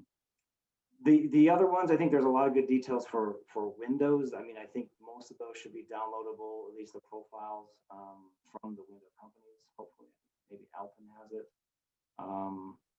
But yeah, in terms of the details like that, my approach is because most students have never detailed anything before, is to try and take them through that particular process of assembling all the layers, identifying, does this layer do 1, 2, or 3 things, and so on and so forth. What's a persist wall? What's the different, insulate on the outside? What kind of insulation? In terms of what we're trying to do, whether it's sustainably harvest or not, we have 2 students who are really interested in the concept of embodied energy, right? And so some of these houses that, of course, we do that are, I'm thinking of the second house we designed, which is now 2 years old, and it's like almost all foam. It's EPS, so it's better than XPS, but what's the embodied carbon of that, if you were to deliver it? So we're looking, I'm just trying to right now work with Tally, which is a software developed with what's the Kieran Timberlake, as well as I think Microsoft team to do that. And I think you can get a free educational license, and it's a Revit plugin. So we're just starting to look at that in terms of trying to track, and again, kind of add that to our inventory of knowledge, hopefully, as we do the kind of research on these projects. Great. Okay, thanks. Prudence, would you like to ask your question? Sure thing. So it's really rare that I actually get to talk to all of you out there who are teaching this in the universities. It's great to have all of you presenting your perspectives. Thank you for the work that you're doing. It's so critical. So one of the things that I've started doing lately is reaching out to and working with various university professors who are really interested in having their students focus on things that are like immediately useful in the professional world, rather than setting their curriculum based on overall principles, but maybe not the things that are directly emerging right now in the professional world.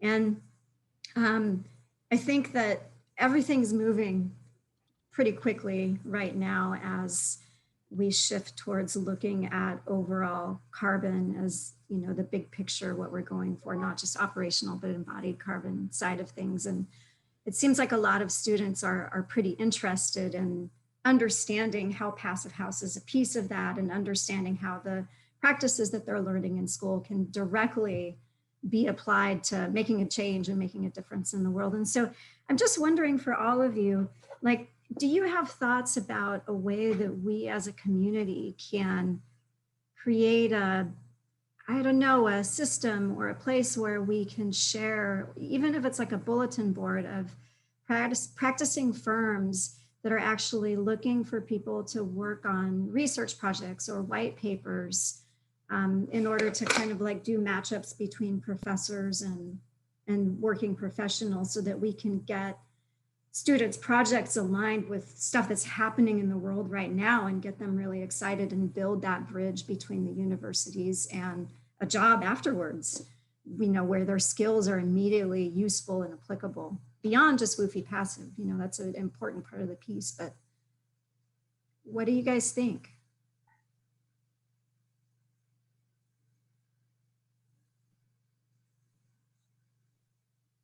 I am talking to you, university professors and presenters. I understand if you need to pause and think about it. I mean, how is it working for you all? I mean, I understand there's a lot of curriculum planning that goes in at the beginning, before the semester starts, and everything is different now that we're all online for the most part. Like, do you guys see a way that this could work either via design studio or, special research projects that students are doing? Or So I'll jump in here. So Prudence, I do think it could work. And I think that there's a lot of potential opportunities here. I think what you're seeing here is 4 universities that are very different in, what they offer, right? So yeah. Some programs have really strong building science degrees, right? Building science programs that might lend themselves to certain kind of research that other schools don't. I see my school, Miami University, as sort of a bigger sort of generalist kind of school. We don't have a specialty certificate in anything. Even though our students can get CPHC, our thesis projects are all self-directed. And so so it depends on what level of research you're looking for, right? Allison's schools, I'll let Allison speak to her, to University of Oregon, but I know it's a lot different than what our school is and what we can offer. Well, I think the research papers and crunching data, it takes time. It takes a long, long time. And then it takes even longer to get that information out. But I think in any of our programs, when the students are taught how to ask a question and what that inquiry is about, and they're given the tools to answer those questions, whether it's WUFI passive or a data logger or a light meter or something you plug into your phone and take an IR image. If folks are taught to ask the questions and given a way of answering those questions, they can take that into practice.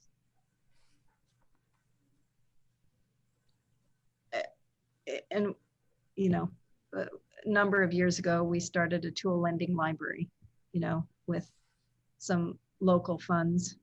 And, but I don't know how we're going to access it coming up in January. And so the content and the experience, we want it to be the same, but we're really having to think about how, again, a different teaching mode, and how do you build excitement when you're just zooming into a screen all the time. Yeah, one of the things that we've been talking about in this happy hour that I host every week is ways to, there's still projects that are happening around the country that are being built in ways to, without getting into liability issues or anything, like team up students and people who are learning with the projects that are under construction at those critical points, so they can actually go and see what's happening and look at things. And yeah.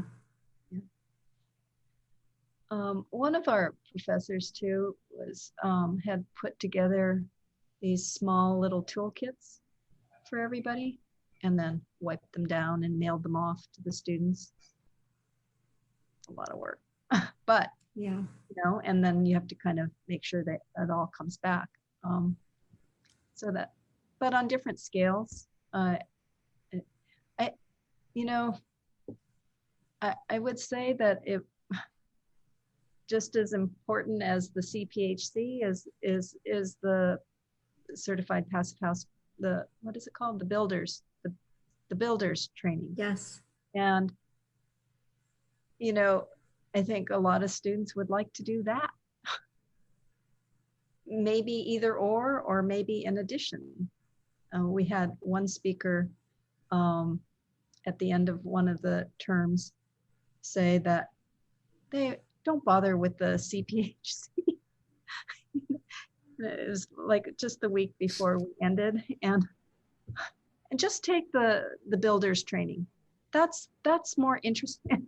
I just saw my whole course pass before my eyes, but it's okay. You know, one of the students said, you know, we could actually, it's okay that that person said that, because that means that there's a market for people that want to get into the nitty gritty and figure out woofy passive and be a help that way. So I'm digressing to, actually, you know, the point jobs, that you're, you know. yeah, the point that you're making is actually a really good one. I mean, out there in the world, that I almost see that as like the biggest gap that we have in workforce right now is skilled trades.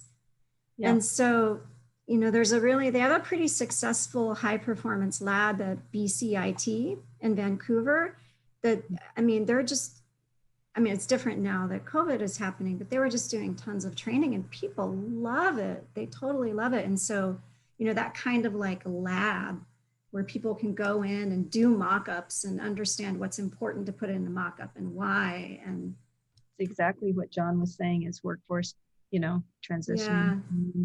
It's what, Yeah, exactly what Robert was with those big displays of seeing exactly is really inspiring too. Yeah. Unfortunately, Katie Chapman was supposed to be on our panel and had to cancel out due to some family things, but she's teaching actually building training for high performance in Seattle with young people, right? So that would have been a great kind of counterpoint to the higher education approach. But I actually want to shift focus here for a minute because I want to address something that Cynthia talked a lot about in her presentation. And I didn't want this evening to go by without more directly addressing it. So we know that the impacts of climate change and the rollback on environmental regulations has disproportionately affected people of color. And I'm curious if you're able to make a connection at your universities and with your students between energy efficiency and the work of Passive House related to the issues of social justice.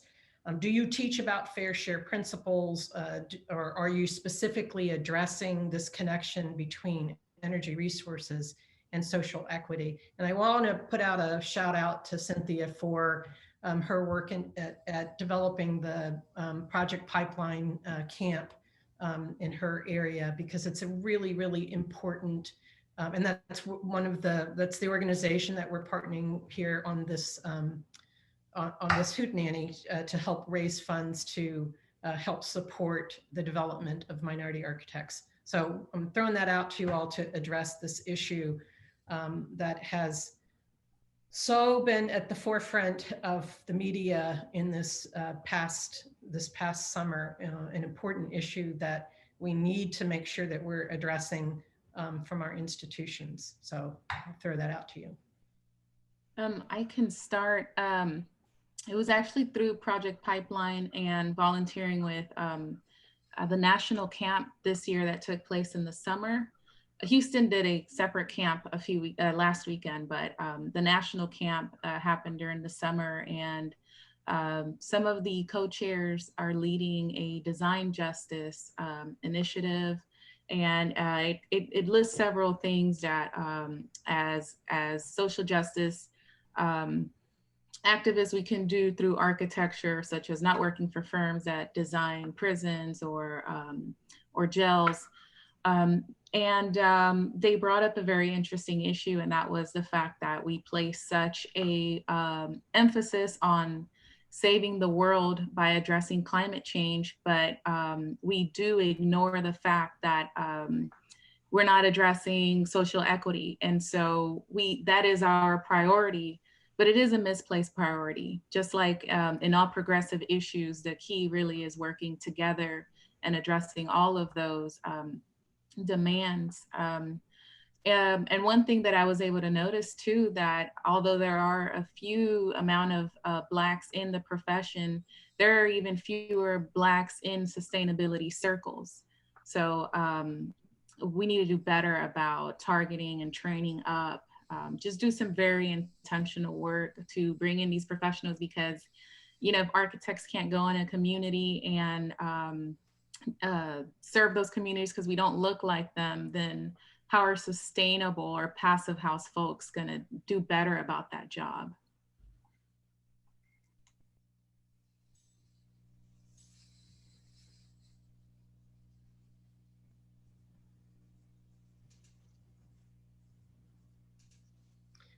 I will add that Miami University students just formed a NOMA chapter. So we're finally getting, making sure that they get the support that they need at our university. And we're happy to engage in more direct discussions and development of social justice and racial equality issues. I think every university after this summer everybody started some kind of diversity task force, you know, which it's good as long as something gets done, right? It's not just talking about it. So I'm curious if the other institutions, if you have NOMA chapters for your students, and how we might be able to reach out if they're not, if you don't have it, how we can reach out, how we can help minority students get more engaged in this kind of work. We have a NOMA chapter, but it's very small.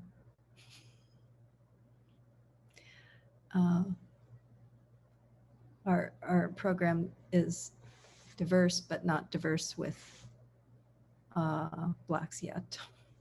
Few, but more international. Yeah. John? Changing. Yeah, so we do have a NOMA chapter, and I haven't personally witnessed very much overlap between that and the kind of high performance building curriculum.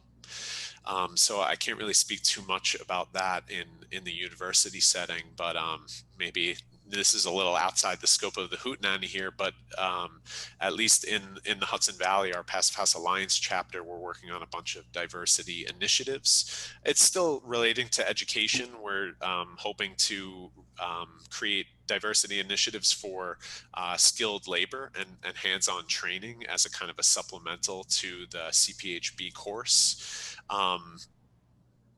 So that's kind of in the works, and we're working with NYSERDA actually to hopefully receive some funding so we can get some really great support from that.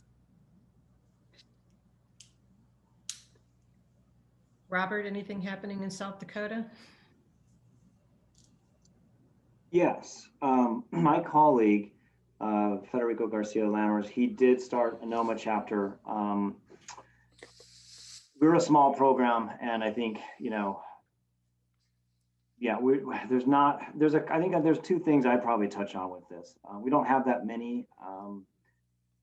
I think, like Allison said, you know, people of color for us, we had much more international students. We had kind of an influx of, I think, predominantly kind of Nigerian and Ghana students that kind of make up, I guess, that cohort. I think there's two maybe issues that I think I certainly can identify. One is the cost of an architectural education is, generally speaking, high in comparison to others. I think that's the primary thing. I think there's another thing we're trying to do,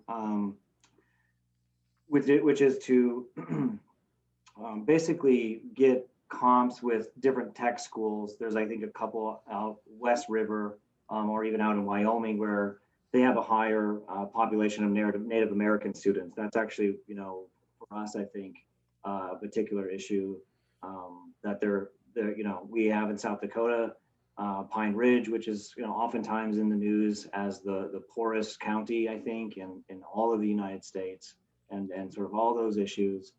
So I think that's one thing that we're starting to evolve is partnerships with some of these tech schools and a couple Native American architects in South Dakota, kind of advising us with that.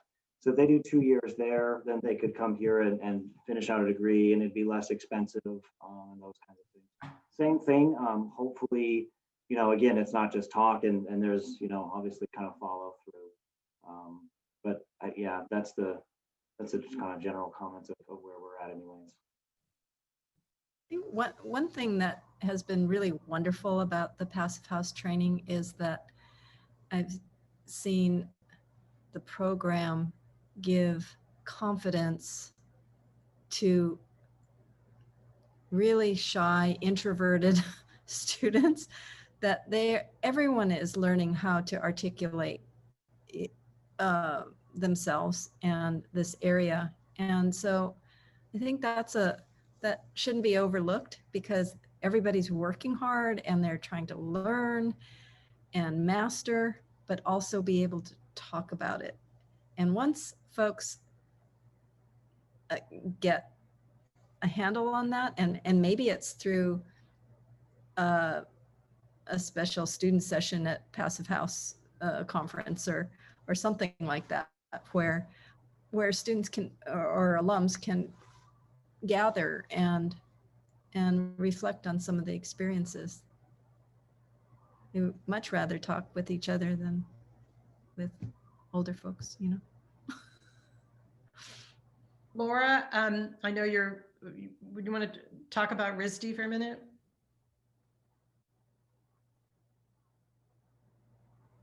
I'm gonna get you to unmic, Laura. There you go. Hi, Laura. You have to unmic. There you go. RISD's been working hard to build a NOMUS chapter for a long time. It takes years actually to build a community that it's not just bringing people of color to the school, but really changing our whole discourse. And that's been great. That's been amazing to watch. And that's happening not because of sustainability, but the interesting thing, just by coincidence, we're in a city that's a very diverse city. And so the people at the Office of Sustainability in Providence have been using the lens of social equity as their way of talking about sustainability. And so that's created great opportunities for our students, because we've been able to bring people into the studio that talk about how they have been working in the frontline communities to get the community members sitting beside the energy companies, beside the city leaders, etc., to open up a discourse and change, not just make change all up and down the ladder, basically, which has been super interesting to be part of. Thanks, Laura. Yeah, I think it's just such a big issue, and we have to, it's a big issue for us all in all areas, but in particular for the questions of sustainability. Shelley, I saw you take off your mic, so. I know, I can't sit here and be quiet, right? I know. Yeah, so for everybody, people probably don't know, so I'm now at Middlebury College, which is a different entirely situation than Prairie View. But to start back with Prairie View, when I started there, I was there 6 years, there was no sustainability, anything really, when I started. And you've heard Cynthia speak, and you would hear similar sort of reflections back from, I think, most students who went through my classes. But what I did that I think is really super important to address the question is always start with social justice. Because really the issue I find with all students, whatever it is if you connect to what they are concerned about most, what matters to them most in their own personal lives and what they know they're going to be dealing with in the world, and tie it to that, then they're on board. They want to know, because they want to, their lives are at stake in these issues. And so I think when we're talking about communities of color in particular relative to these high performance issues, it is a social equity issue first and foremost. And so is Passive House, which is the point that I made at the keynote at the conference a couple of years ago, is it started as a social equity issue. We forget that when we talk about it, But that is its very foundation, to evenly distribute our energy use across everyone on the planet. Start with that. Start with that, and start with this idea that the people getting hit the hardest are the ones using the least amount of energy, right? And start with that, you know. And I think once people understand that, particularly those who are getting hit the hardest, then they care. They're like, oh my God, like, you know, how do I get at this? How do I fix this? So that was very successful at Prairie View in the way that, at least with the students, we were working on those issues. And then, you know, I think you can bring that out into the communities that you're working with as well. Now at Middlebury, completely different dynamic. And yes, like most places, we're heavily into working on anti-racist issues. So what I'm doing here, where we have very low minority representation in general, I'm putting myself in positions where I can bring the experience from Prairie View forward to here, because in a lot of ways, what I realized is that the problem aren't the communities of color. The problem doesn't lie with the students I was teaching at Prairie View.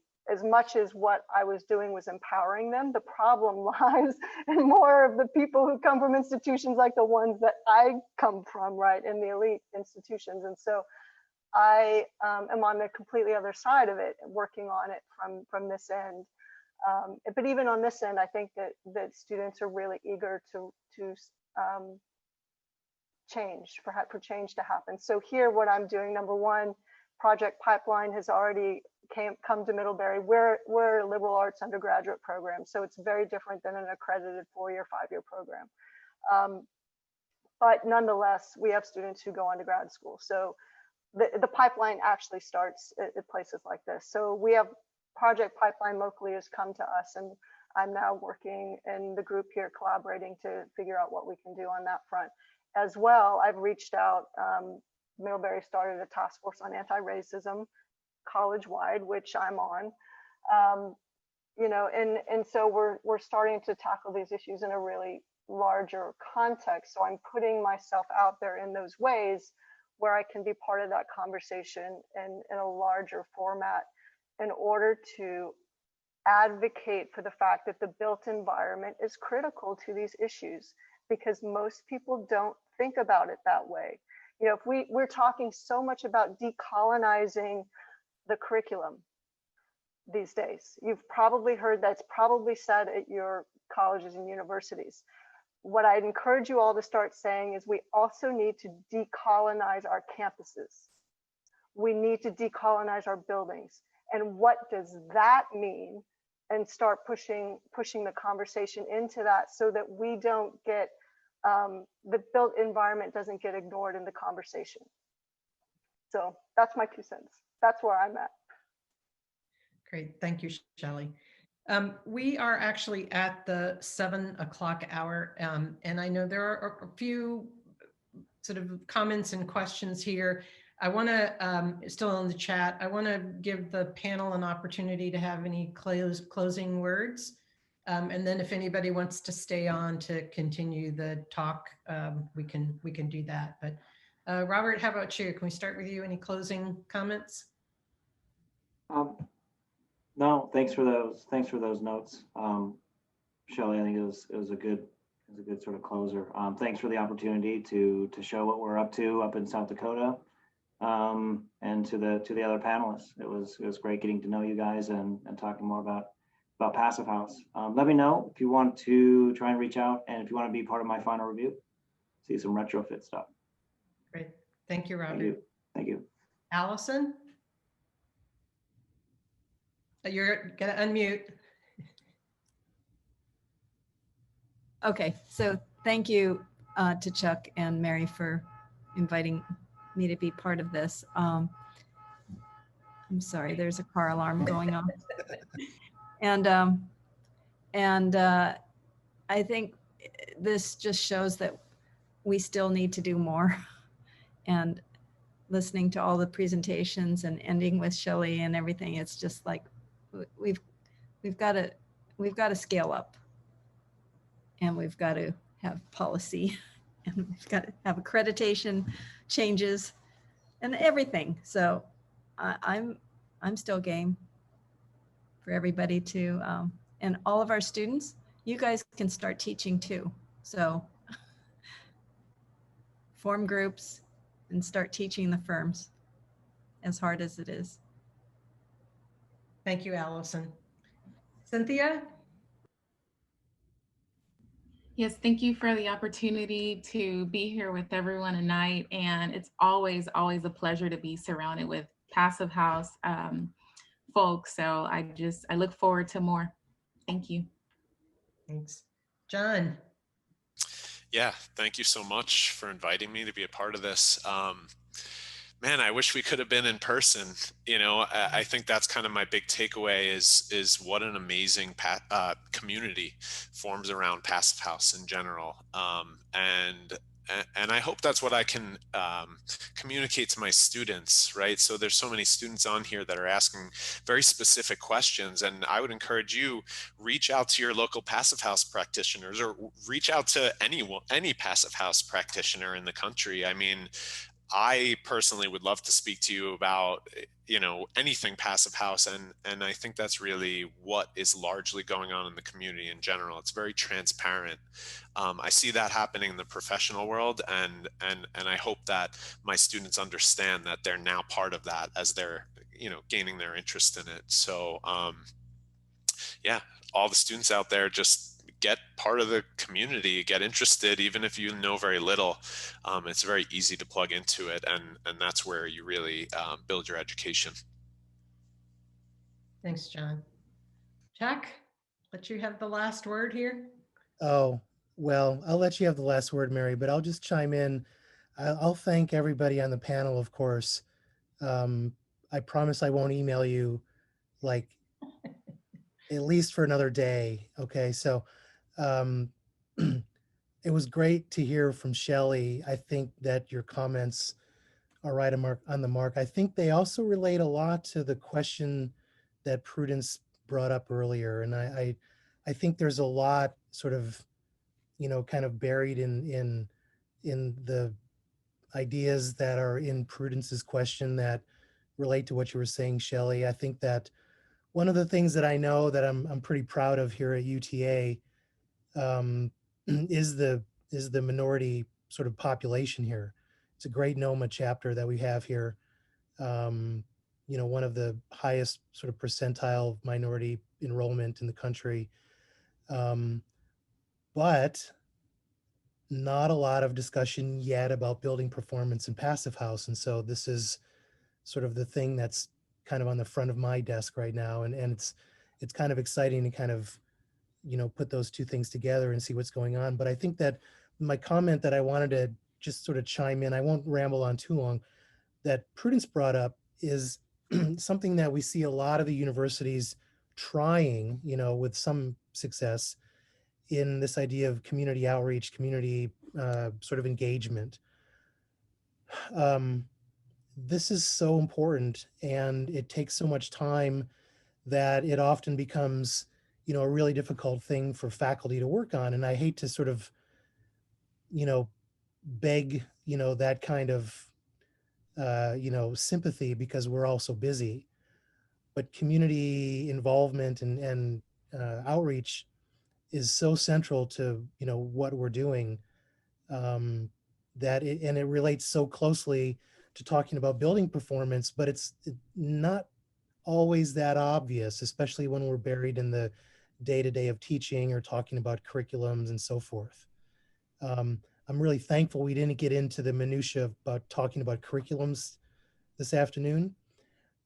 We tried to avoid that, but you know, many of us here know like where that leads and how frustrating it can be. So I'll just say thanks to everybody out in the audience. Thanks for chiming in. Sean, I see you have a question. I'm very happy to see that. I'm happy to stay on a little bit longer, but I won't ask anybody to stay on if they can't. And so I'll just say thanks. And thanks especially to Mary, who, you know, helped to imagine the whole Hootenanny week right from the start. Great. Thank you, Chuck, and to all the panelists. It's been great fun working with you. And Chuck, it was great to collaborate and get this educators forum going again. We didn't have this last year, and I think it's really, really important. So I always like to think about passive housework as being good trouble, like John Lewis said, and we need to keep doing more good trouble.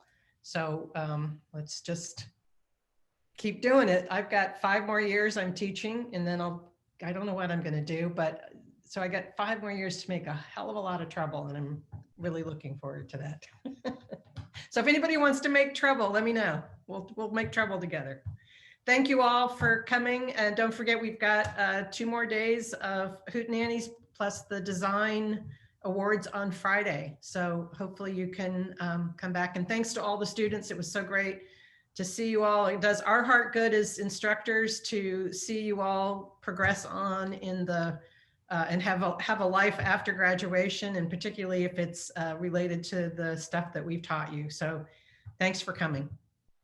So just if you all want to open your, turn off your, or turn on your microphones, and you just have a little bit more of an open conversation. Sure, that'd be great. Thanks, Lily, for sharing the CEU number. I saw some more questions come in. I don't know, Sean, if you're still with us, but I've been kind of joking with her all day about chiming in and asking a question. Are you still out there, Sean?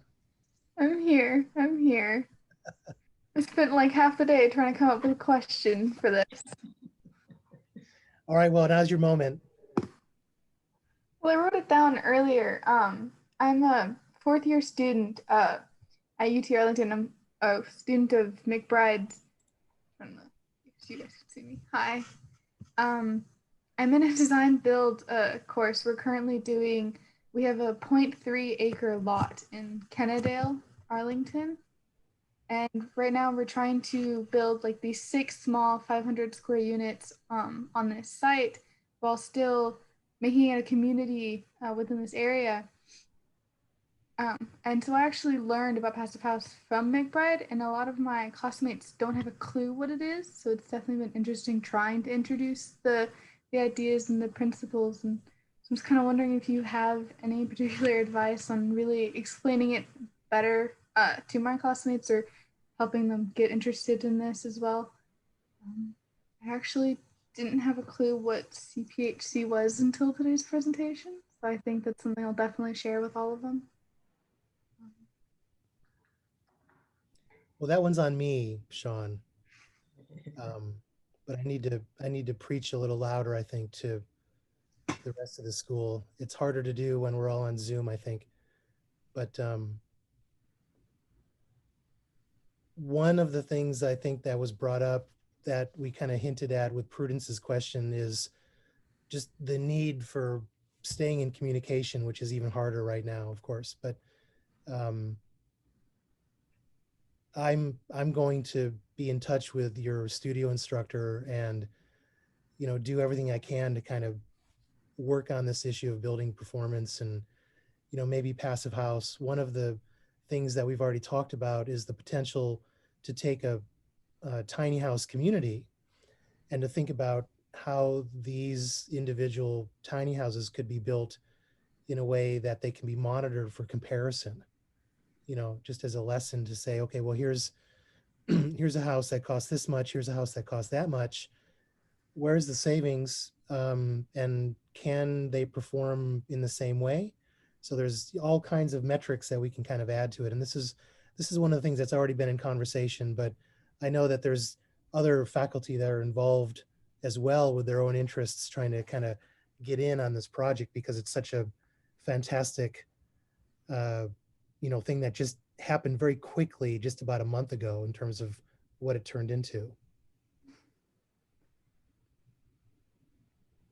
This is sort of tangential, I guess, to that, but it's all about sort of supporting students and helping students get information. And I mean, I always thought that, you know, it would be good to develop a student chapter of Phius, right? So we have the practitioners that are in regional areas, right, that form our council, but really sort of developing more of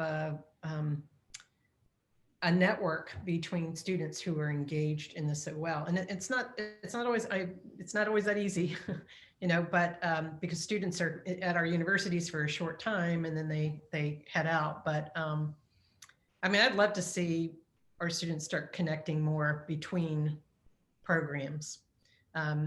It feels particularly empty right now because many of the students weren't able to go out to the Solar Decathlon this year, which was a place that students, like-minded students, could meet one another and, you know, share the work that they're doing. So that's a big hole, and we really need to start getting more students at the conference.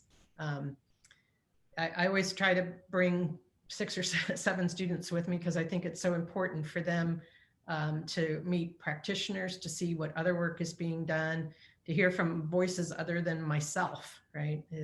And so, and I'm not sure, or I guess our next conference is in New York. I know that it can sometimes be a hardship, but the more students we can get to conference, I think is a great idea to make that connection. That may be the one nice thing about Zoom, right? Yeah, absolutely. Yeah. Yeah, I know. I've been, you know, I've been participating in other university classes, right, giving presentations and stuff in a way that I couldn't have done before. So it would be nice to be able to see them in person, but obviously I'd rather just have the ability to connect in some way. So. Yeah. So I don't know if that answers your question exactly, Sean, but